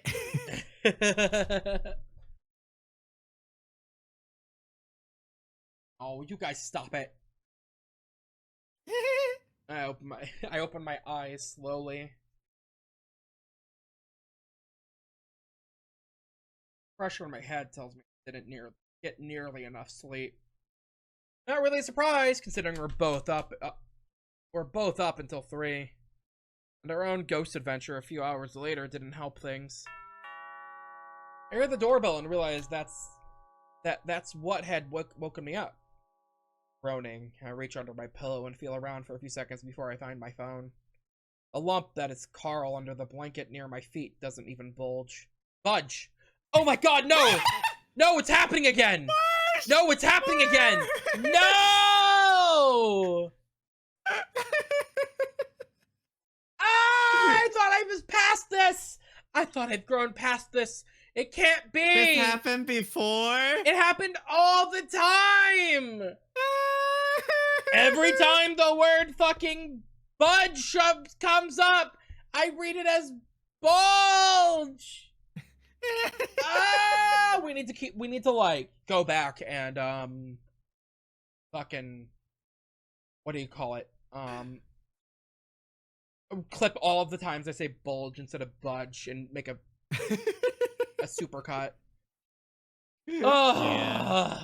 Bulge, stop! No, don't perceive me! Chad, we're gonna have Marsh break the bulge curse somewhere in the air. Oh my gosh. I thought it was broken already. Don't make fun of me. I think I'm dyslexic. Aw. There's this cool thing about having Carl as a roommate. He slept like a fucking rock. I did pretty much anything I wanted to do and didn't even have to worry about him reporting to the RA, even something like jerking off. That only happened a few times, though. The rabbit I'm rooming with now is a different story. Again, the doorbell. I glance at my phone, 10 a.m. I also notice I have 5 texts and 2 calls. Hey. Sorry, hey! On way to Carl's house. For a surprise party. Make sure you're ready. Surprise pretty. Hello. That sounds like the reverse of a surprise party. I look down, then nudge some part of Carl with my foot. Judging by the thickness and consistency, I'm pretty sure it's his ass. Fronts. What? I think someone's at the door. He doesn't say anything, and a few seconds later, his guttural snores start up again. This time, I really dig my foot in, and he yelps loudly, sitting up so fast his horns bang against the wall. He squints against the sunlight pouring in between the blinds, which turns his emerald eyes into an almost mint green. He raises up a paw to block the light and looks at me frowning. What the hell was that? The doorbell goes off again. Door. Carl blinks at me, then slumps back down on his pillow, waving a paw lazily in the air. Ugh. Let it ring. They'll go away eventually. Huh? Are you sure? He flops his paw around again. Oh my god, Bearshavik, you've... Okay. You can't say that, because Leo types almost the exact same way I type. It happens. Big fingers happen. Trust me, I type illegibly. I also love the idea that if Chase can get Carl to answer the door, but then it turns out to be them, and then they're both in boxers at the door. Oh my gosh. Leo looks at them and like, bruh. We're planning a surprise party. We're not supposed to be the surprised ones here. Solicitor, trust me. They see this house and make a beeline. No one else was it. I sigh, looking back down at my phone. Oh, look. Leo texted me. That's probably him at the door. Well, I guess my tone of surprise was a little too fake because Carl sits up and eyes me suspiciously. Well, you can go ahead and answer it. You're allowed to touch my door. I sigh a little harder this time. Damn it, Carl. Fine. They're planning a surprise birthday party for you, so go down there and answer that door and act surprised. What? But Carl's not just confused, he looks genuinely upset. He leans into the corner and pulls up the blanket like he's preparing to ward off the boogeyman.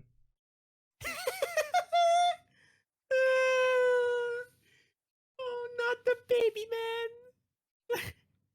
man. My birthday isn't until next month. I pause, watching him. I know, but we didn't have much to do, so Leo thought, I slide off the bed and start pulling on my jeans and a shirt. come on, I'll go down with you. Oh my god, Robin, I can't believe you clipped the bulge moment. Carl covers his face and rubs hard, the short fur on his muzzle bristling out in little spikes around his fingers.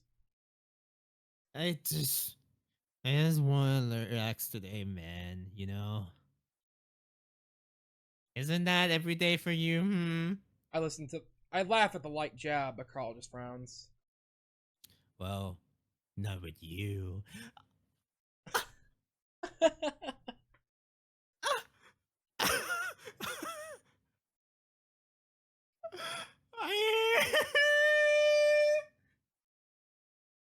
I'm normal. I'm starting to wonder if all this isolation has worsened Carl's issues. If he really has gotten the help he needs. All of this hiding out has just blanketed the problem and let it fester underneath. We can't relax. We're all friends here, Carl. Come on. I pick up his clothes, left on the floor from yesterday, and toss them at him. I'm at least relieved to see him putting them on, even if it is reluctant. My phone buzzes a few more times, but I ignore it, and patiently wait for Carl to finish getting dressed. I think this would be a lot of fun. He doesn't say anything, as he slowly rolls off the bed and pulls on his shorts.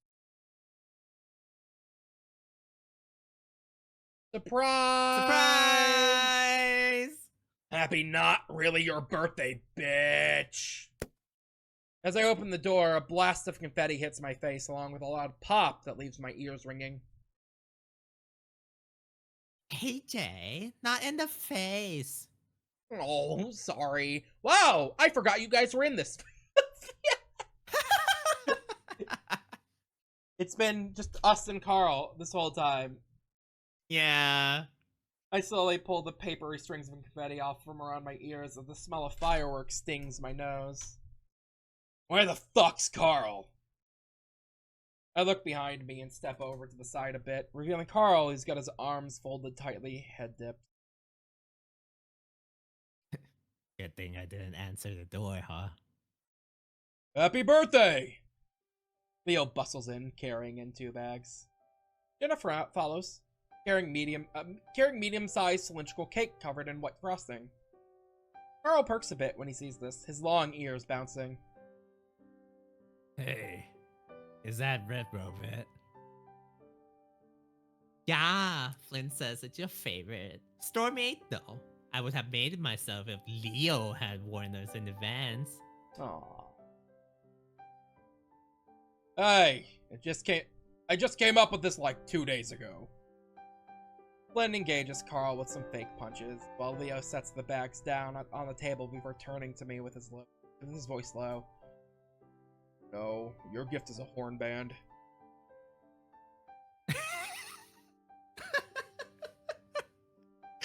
I love it. Okay. So, is everything alright? With Flynn, I mean. Leo glances over at the lizard, quirking the corner of his mouth up towards his ear. Yeah, I think so.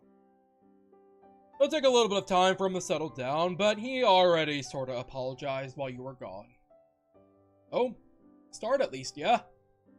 See, things are already a little better off. Yeah! I exhale. Okay. Carl, where are your plates? The cupboard.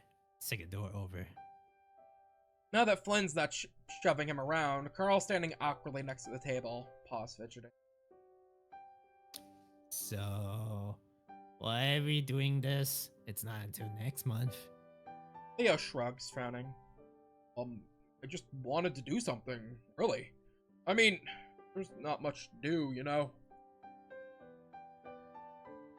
Oh my god, you have candles anywhere, Carl? No. No, I don't think so. What's up, man? Haven't had your morning joint yet? Lighten up! Flynn snatches up one of Carl's horns and wobbles his head around.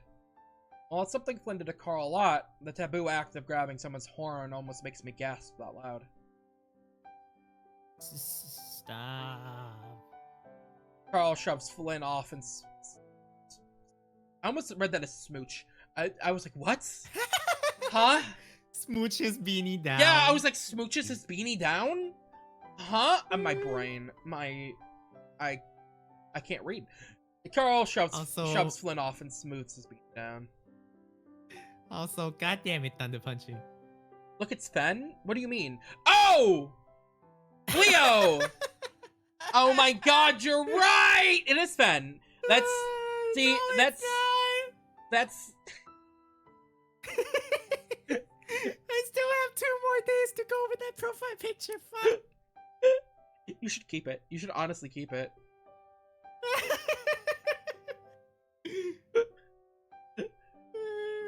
I'll save it somewhere, that's for sure. It's Fen. Look at Fen as Latina.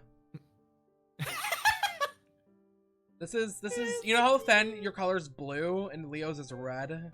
It's anti-Fen. Oh my god. It's anti Not fucking Kingdom Hearts Fen. This is your shadow, Fen. I I'm am thinking your more shadow, your true Yeah, self. I was gonna say I'm thinking more Persona. Your shadow. Hi, Ryan. Ryan! Hello! if this is your anti-Fen, does that mean the opposite of Thai is Latina? You're either Southeast Asian or Latina. God damn it.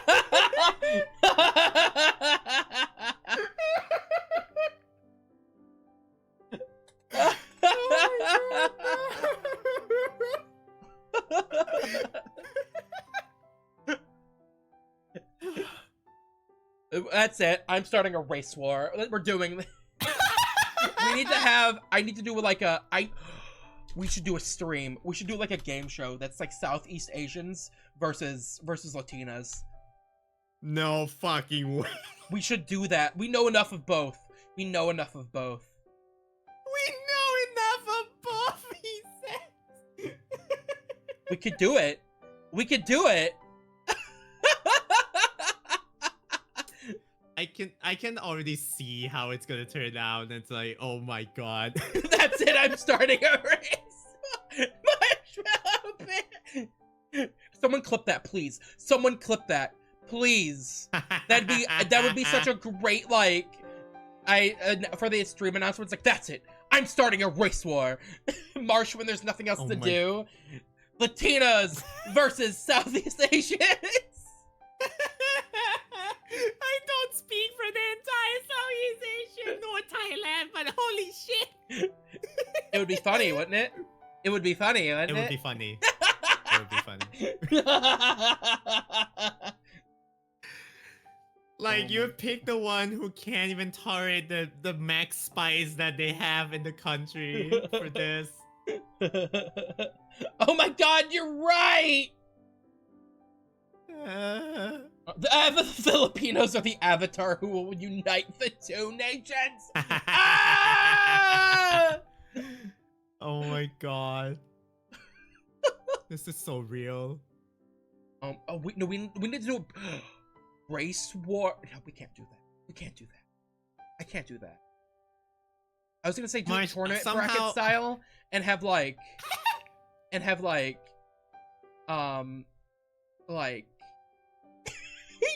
Europeans and Oh my Australians versus like North Americans, then Latinas versus Southeast Asians. and we need to do the bracket that we see. Not the fucking race bracket!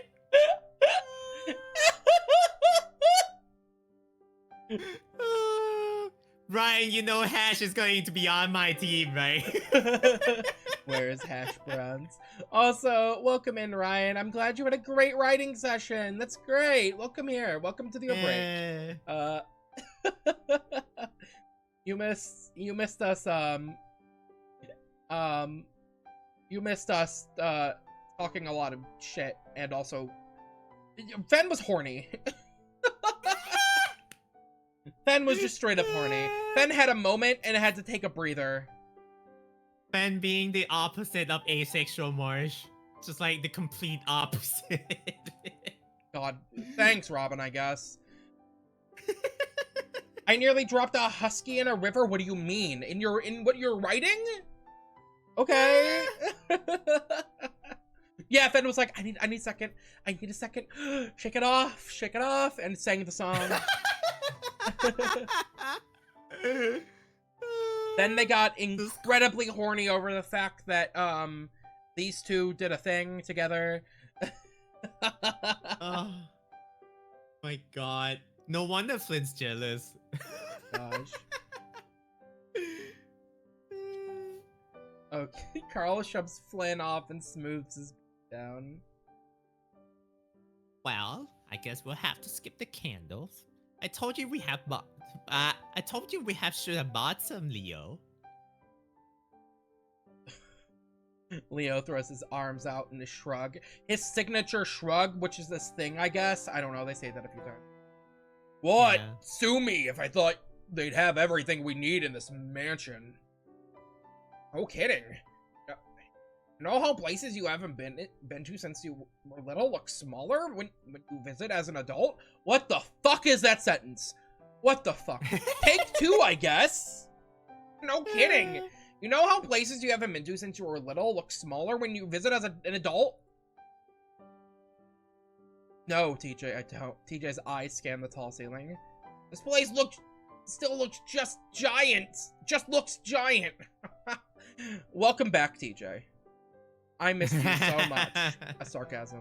It's been a while since I've seen you at that. Never mind, we're not talking about that anymore. Sure, Teach. Wait, it's a beanie? I thought it was a do-rag? I always thought it was a do-rag as well. I never thought it was a beanie. No, it's supposed to be a Considering that- beanie. Considering the texture, I was not convinced it's a beanie. But It's just very stretchy. It's a stretchy fabric to go over the horns. but you know what? I love guys with beanies, so I love Carl even more now. It's not a do-rag, guys. Carl is white. I hate to tell you. Oh no, why'd you have to ruin Carl for me? His Carl Hendricks? Oh my god, he is white now! His great-great-grandfather was a capitalist who settled the town? Oh my god, he is white. Okay, no. No. Like, he's so white-coated. They only... Okay. You know, So, okay, here's I'm gonna break up. Okay, we're gonna get the races of everyone out of the way. TJ, white. Carl, yes. white. Chase fucking Hunter, white as boy. You can white as fuck. Chase fucking Hunter. Sydney, white. He's Mormon. Leo, Latino. Jenna, Native American. Flynn, I think he's black-coated. I believe he's black. He's some kind of brown. Mhm. So yeah. Yeah, Europa is what this, is what Europe is called in this universe. So yeah, he's European.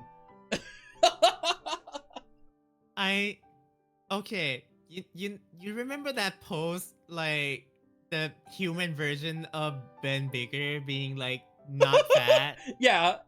I feel like that's what is happening with Carl in my head right now. It's just like... What's wrong? Oh, you don't like you're the not- that's white? what You're like, no! You know that gif of Spider-Man reaching out for the person and they turn into dust? That's Ben's perception of Carl. Once you got a closer looking, like, oh no. Caucasian? And you're like, no! No!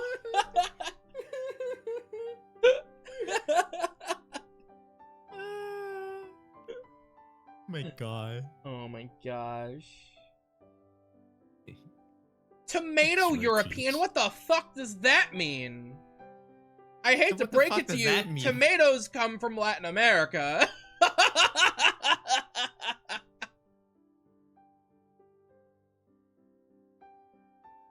Carl huffs out of breath.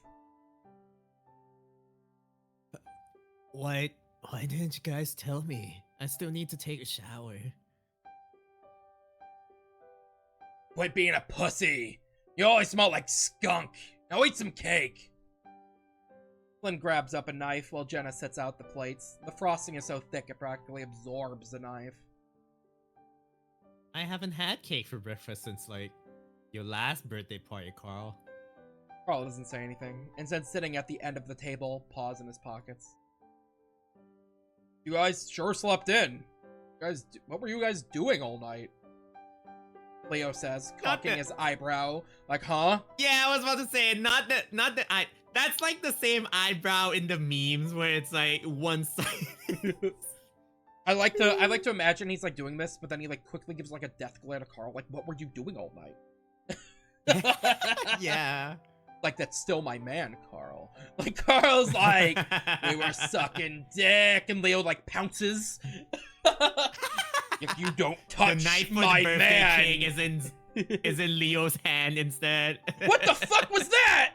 Did you see that? Oh, What the I saw it. What the fuck I happened? thought you. Okay. Leo pounces happened. Okay. I wait to see if Carl is going to say anything. When it's clear he isn't, I chime in. Video games, mostly, and a movie. Fun. It's something. If it's something we could have all done together, so maybe for people who don't have a job to go to the next day. I don't think that was a personal dig at Carl, but I don't miss the downward flick of his ears. Flynn plops down a thick Aw. slice of cake onto Carl's plate, the inch-deep frosting making a splatting sound. Ugh. Don't ruin cake for me. Also, now I want cake. Damn. I do want cake. Heh. Maybe we should just stick a doobie in there and light it, huh? Carl, who had perked up at the sight of the cake, shrinks back down with a frown. They're all being very mean to Carl.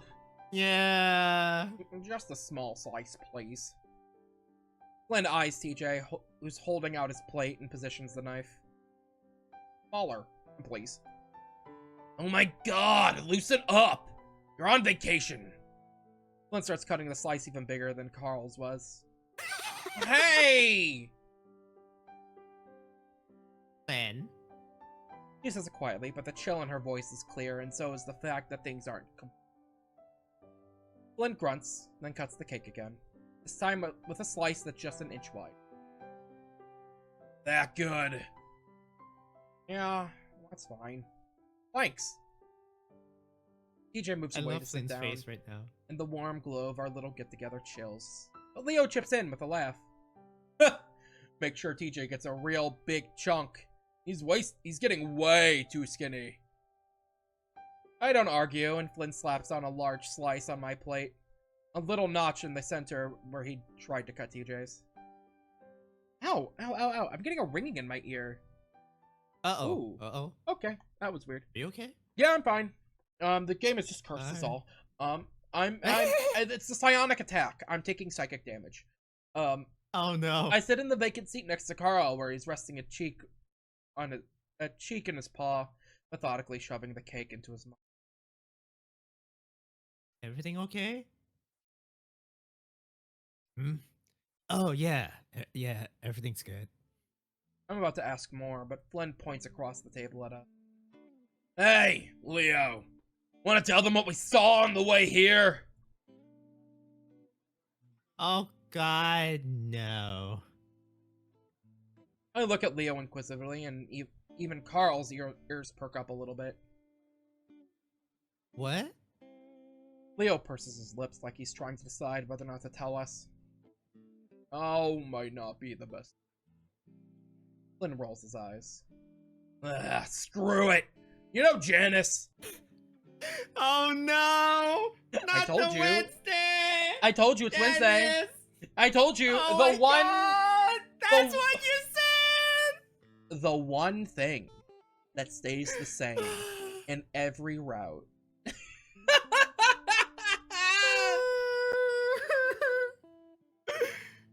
The waitress? Yeah, the methed out one at the diner.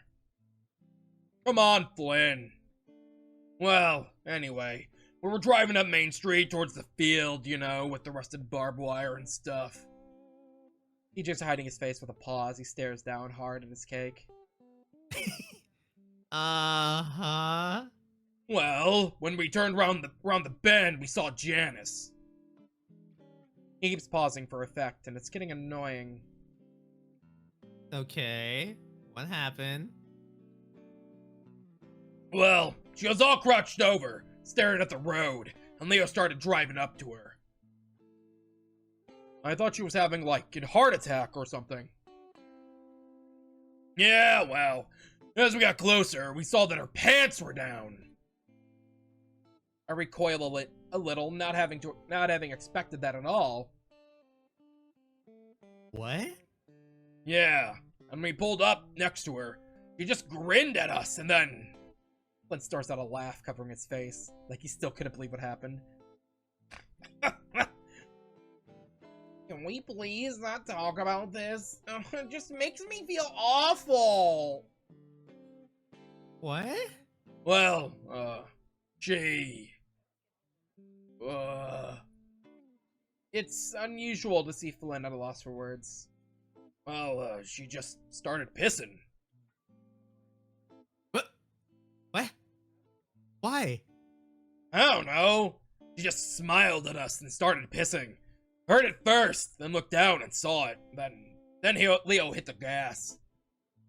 Flynn sits back, done with the story, not exactly looking pleased with himself. I furrow my brow in confusion. Janice. She was one of the more well-adjusted people. Leo lets out a cough, and then the awkward silence. I'm still trying to figure out what exactly happened. Like, maybe we missed something? Either way, she seemed fine a few days ago. Well, now I have more reason never to go into that diner again. We sit there, awkwardly. I notice Carl is still staring down at his now empty plate. I still can't figure out why Carl's being so quiet, but I see an opportunity to get him to talk. And change the subject. Hey, didn't we have something weird stuff happen today to Carl? I mean, yesterday? Carl looks at me. Yeah. You know, the sounds we were hearing? Oh. Yeah. What kind of sounds? Like, thumping sounds and voices. Oh, that sounds creepy. Yeah, and Carl just charged down there like he wasn't even scared. Oh, that seems dangerous. Carl finally gives me a little smile. Well, having a hard head can make you act crazy sometimes. So, did you find anything? No, we're not sure what it was. I'd watch out. Sounds like you got a pair of hobos banging out in your basement. As we eat, Jenna leans over and starts pulling out presents from one of the bags. Sorry, Carl. We didn't even have time to wrap this up. It's fine. She pulls out a comic book from TJ, a poster from Leo, and a manga from herself. I know you hate these things, but I think you should give it a chance. Jenna's a weeb. Jenna's a weeb. Jenna's a weeb. Listen, I heard you talking shit about Gundam, but I brought you here one issue, okay?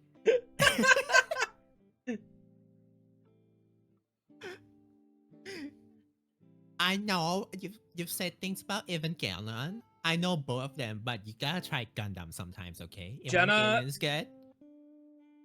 Jenna loves Listen. Evangelion, but for the yaoi. She is such a Tumblr girl. She's like, what is his name? Kaoru and Shinji. Oh my god, not Kaoru and Shinji.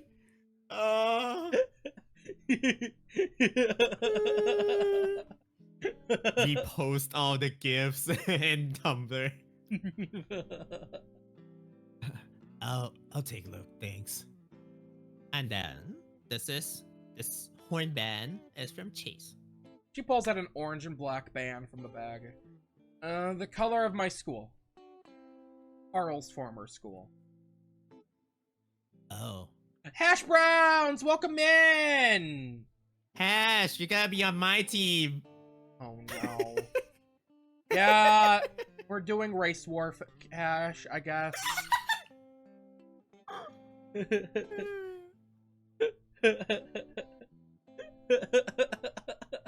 Hash, they're gonna pit us against Latinas. We gotta win, okay? Oh no, Fen, no. Yeah. Oh my god, we have to co-host that. I have to be Team Latinas, you have to be Team... So that way that's why it's just not just me hosting it. It's you hosting for the Team Latina, and I host for Team Southeast Asian. We have to. Oh my god. The two co-hosts. I don't even know what we would do. What would that stream even be? First up on the list, we'll see who used rice cooker. Oh my god! Oh my god! Both of our cultures do love rice, though. I know, that's why it's like, it's gonna be about rice, everyone. Oh my god. Oh. Watch me do that and immediately get banned from Twitch. Yeah. That or people find it fucking amazing. There's two, I get canceled or people love it. Rice War! That's what we call it. No! Not the rice war! I'm gonna have Team Southeast Asian have a picture of like, welcome to the rice fields, motherfucker.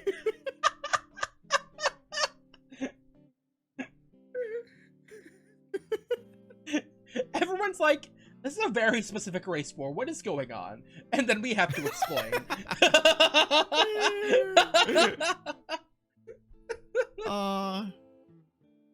You'll have to do a series of drag race style challenges. Oh my god. There we go. We got it. We got it. We have to have a lip sync battle. Karaoke. We have a karaoke battle. Oh my. We're looking for Filipinos. Filipinos win automatically. Okay, but it's not like how well do you sing the song. You have to add style to it. You have to make it your own. You have to like. So it's like, okay, you sang the song good, but did you make it your own? Did you add any flair to it? Did you add in your own touch to it? My god. He seems to be struggling to find something to say. Thanks. I didn't know people still wear those. Leo suddenly shifts again against the counter, realizing that he had to explain my presence. Anton the Bear! Welcome in, welcome in! How are you doing? How are you doing today? Well, they're making a comeback. We saw a couple of rams and then a stag that had like 5 of them on. Carl glances at me and I can tell he probably knows I didn't get it for him. Mainly because of the university logo, and also because we made fun of them together a few years ago about how bro-y they were. I don't know if I should feel embarrassed or not, but my cheeks burn anyway. I promised myself to get him something thoughtful the next time we go to Peyton. Yeah, well, here's mine. Flynn reaches into his pocket and pulls out something small hidden in his paw. He hands it to Carl, who looks confused for a second before the expression turns into one of interest. Wow. A small metal rectangular box with 2 sharp points jutting out of the top. I lean in for a closer look and realize those parts are horns, and there's a complex, elegant design of a ram's face etched out on the front of the box. Carl presses a thumb against one of the horns and pushes. The top flicks open and over, and that's when I realize it's a lighter. Oh my god! They're dating. They're fucking dating. There's no way. Fucking hell. Saw it when I was over on the reservation. Made me think of you. They're fucking dating! He reaches out and traces a finger along the horns and clicks it back shut. Thanks, Flynn. Yeah, now you look like a badass when you decide to get blazed. Yeah. Oh, sorry! I broke your window. I tripped and all the cake flew and it broke the kitchen window. Everything's, oh my god! Oh, the blender broke! Oh my god! Oh god!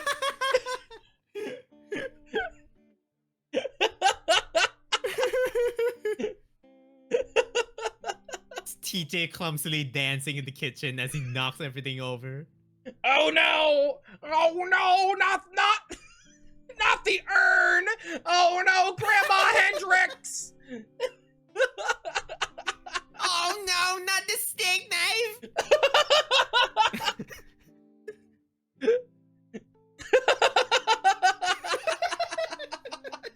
Oh my god. We all jump and look over at DJ who's looking at the floor, his plate gone from the table. Flynn starts to laugh, but catches himself. Don't worry about it. They probably got like 100 of those plates. Carl, where's your broom? No, dude, that was like a priceless heirloom from the mother country. Only 5 of those exists. All of you are using them. Why did you choose the fine china? Guys, I told you to second cabinet, not the third one. There were flecks of real gold in there. I don't know why you thought these were appropriate for cake. You've devalued these plates by millions of dollars, dudes. Yeah, welcome in, Anton. Glad you're here. No, TJ, step on Zesty's what? Not a Zesty's contact lenses. Hugo, welcome in, Hugo Stripes. No. Welcome in. How you doing? Oh yeah, okay, yeah, I got it after a bit. I when I read contact lenses, I was like, oh, that's a 1,000-year door. He doesn't say anything, and we look at where Carl's had been sitting a few seconds before, but he's gone, and so is another portion of the cake. What? Huh? Where did he go? Hey, stuck between the wall and the fridge. I think that's where I remember seeing it. TJ gets down on his knees and starts picking up the. I look back at Carl's spot and then up the stairs. I know Leo meant the broom, but I thought he meant Carl for a second. Yeah. Just like, check between. You know, between those wall portions, Carl's hiding in there, definitely. I'll be right back. Bathroom. Okay, so this is where we're gonna stop right now. I think this is a good spot to stop. You sure? You don't want to, like, get into the emotional piece for Carl first? Question mark? I think this. Okay. I think we're gonna. It's because this transitions to another scene. Oh, okay. Fair. All right. We're gonna stop right there. Okay. Right on my save 84. Yeah. If you guys And exactly on 12/00, August 10th. that's a 22 fact. Shit. That. I know how to read. This is if you guys want to know how much of a brain rot I have. This is how many saves I have of this game. Let's watch. Bam, bam, bam, bam, bam, bam, bam, bam, bam. Yep. Yep. I have so much brain rot. My first save, May 8th. No, I think I saved over. Yeah, I started saving over these. I think this is a different one. Just because December seems about right. Marshall. What, Ryan? What? I love this game. I am completely normal. I promise. And I would save after each fucking choice. Listen, Ryan, you have to compete against the Flynn body pillow, okay? Oh my god! No. Finn is nothing but a baby girl. He means nothing to me. He's just baby girl. Yeah, have to tell him about the Polly comment. Oh my god, not the fucking. Oh my god. Let's go. I can't even argue with you. I can't even argue with over. Excuse me, 650 hours? What the fuck are you doing in that thing? For context, Marsh, I finished 2.5 in like 24 hours and like a little bit more for just extra boss fights. I'm like 650.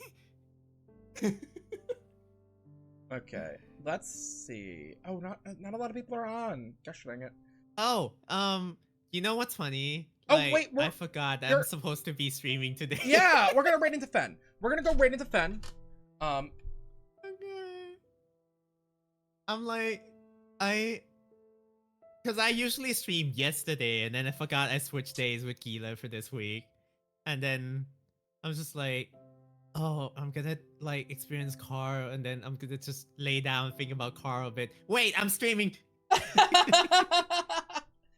Okay, we're raiding into Fen. Everyone, go stick around for Fen's stream. Fen is an amazing person, as you see. Aww. Yes, go give Fen all the love and support. And I'll see you guys tomorrow for my I'm doing a collab stream with Poncho Boron Board, aka Pecco. They are an amazing artist, a friend, and the person who drew my VTuber model. So everyone hang out for that. I'd love to see you all there. I'll see you all next time. Have an amazing night, everybody. Goodbye.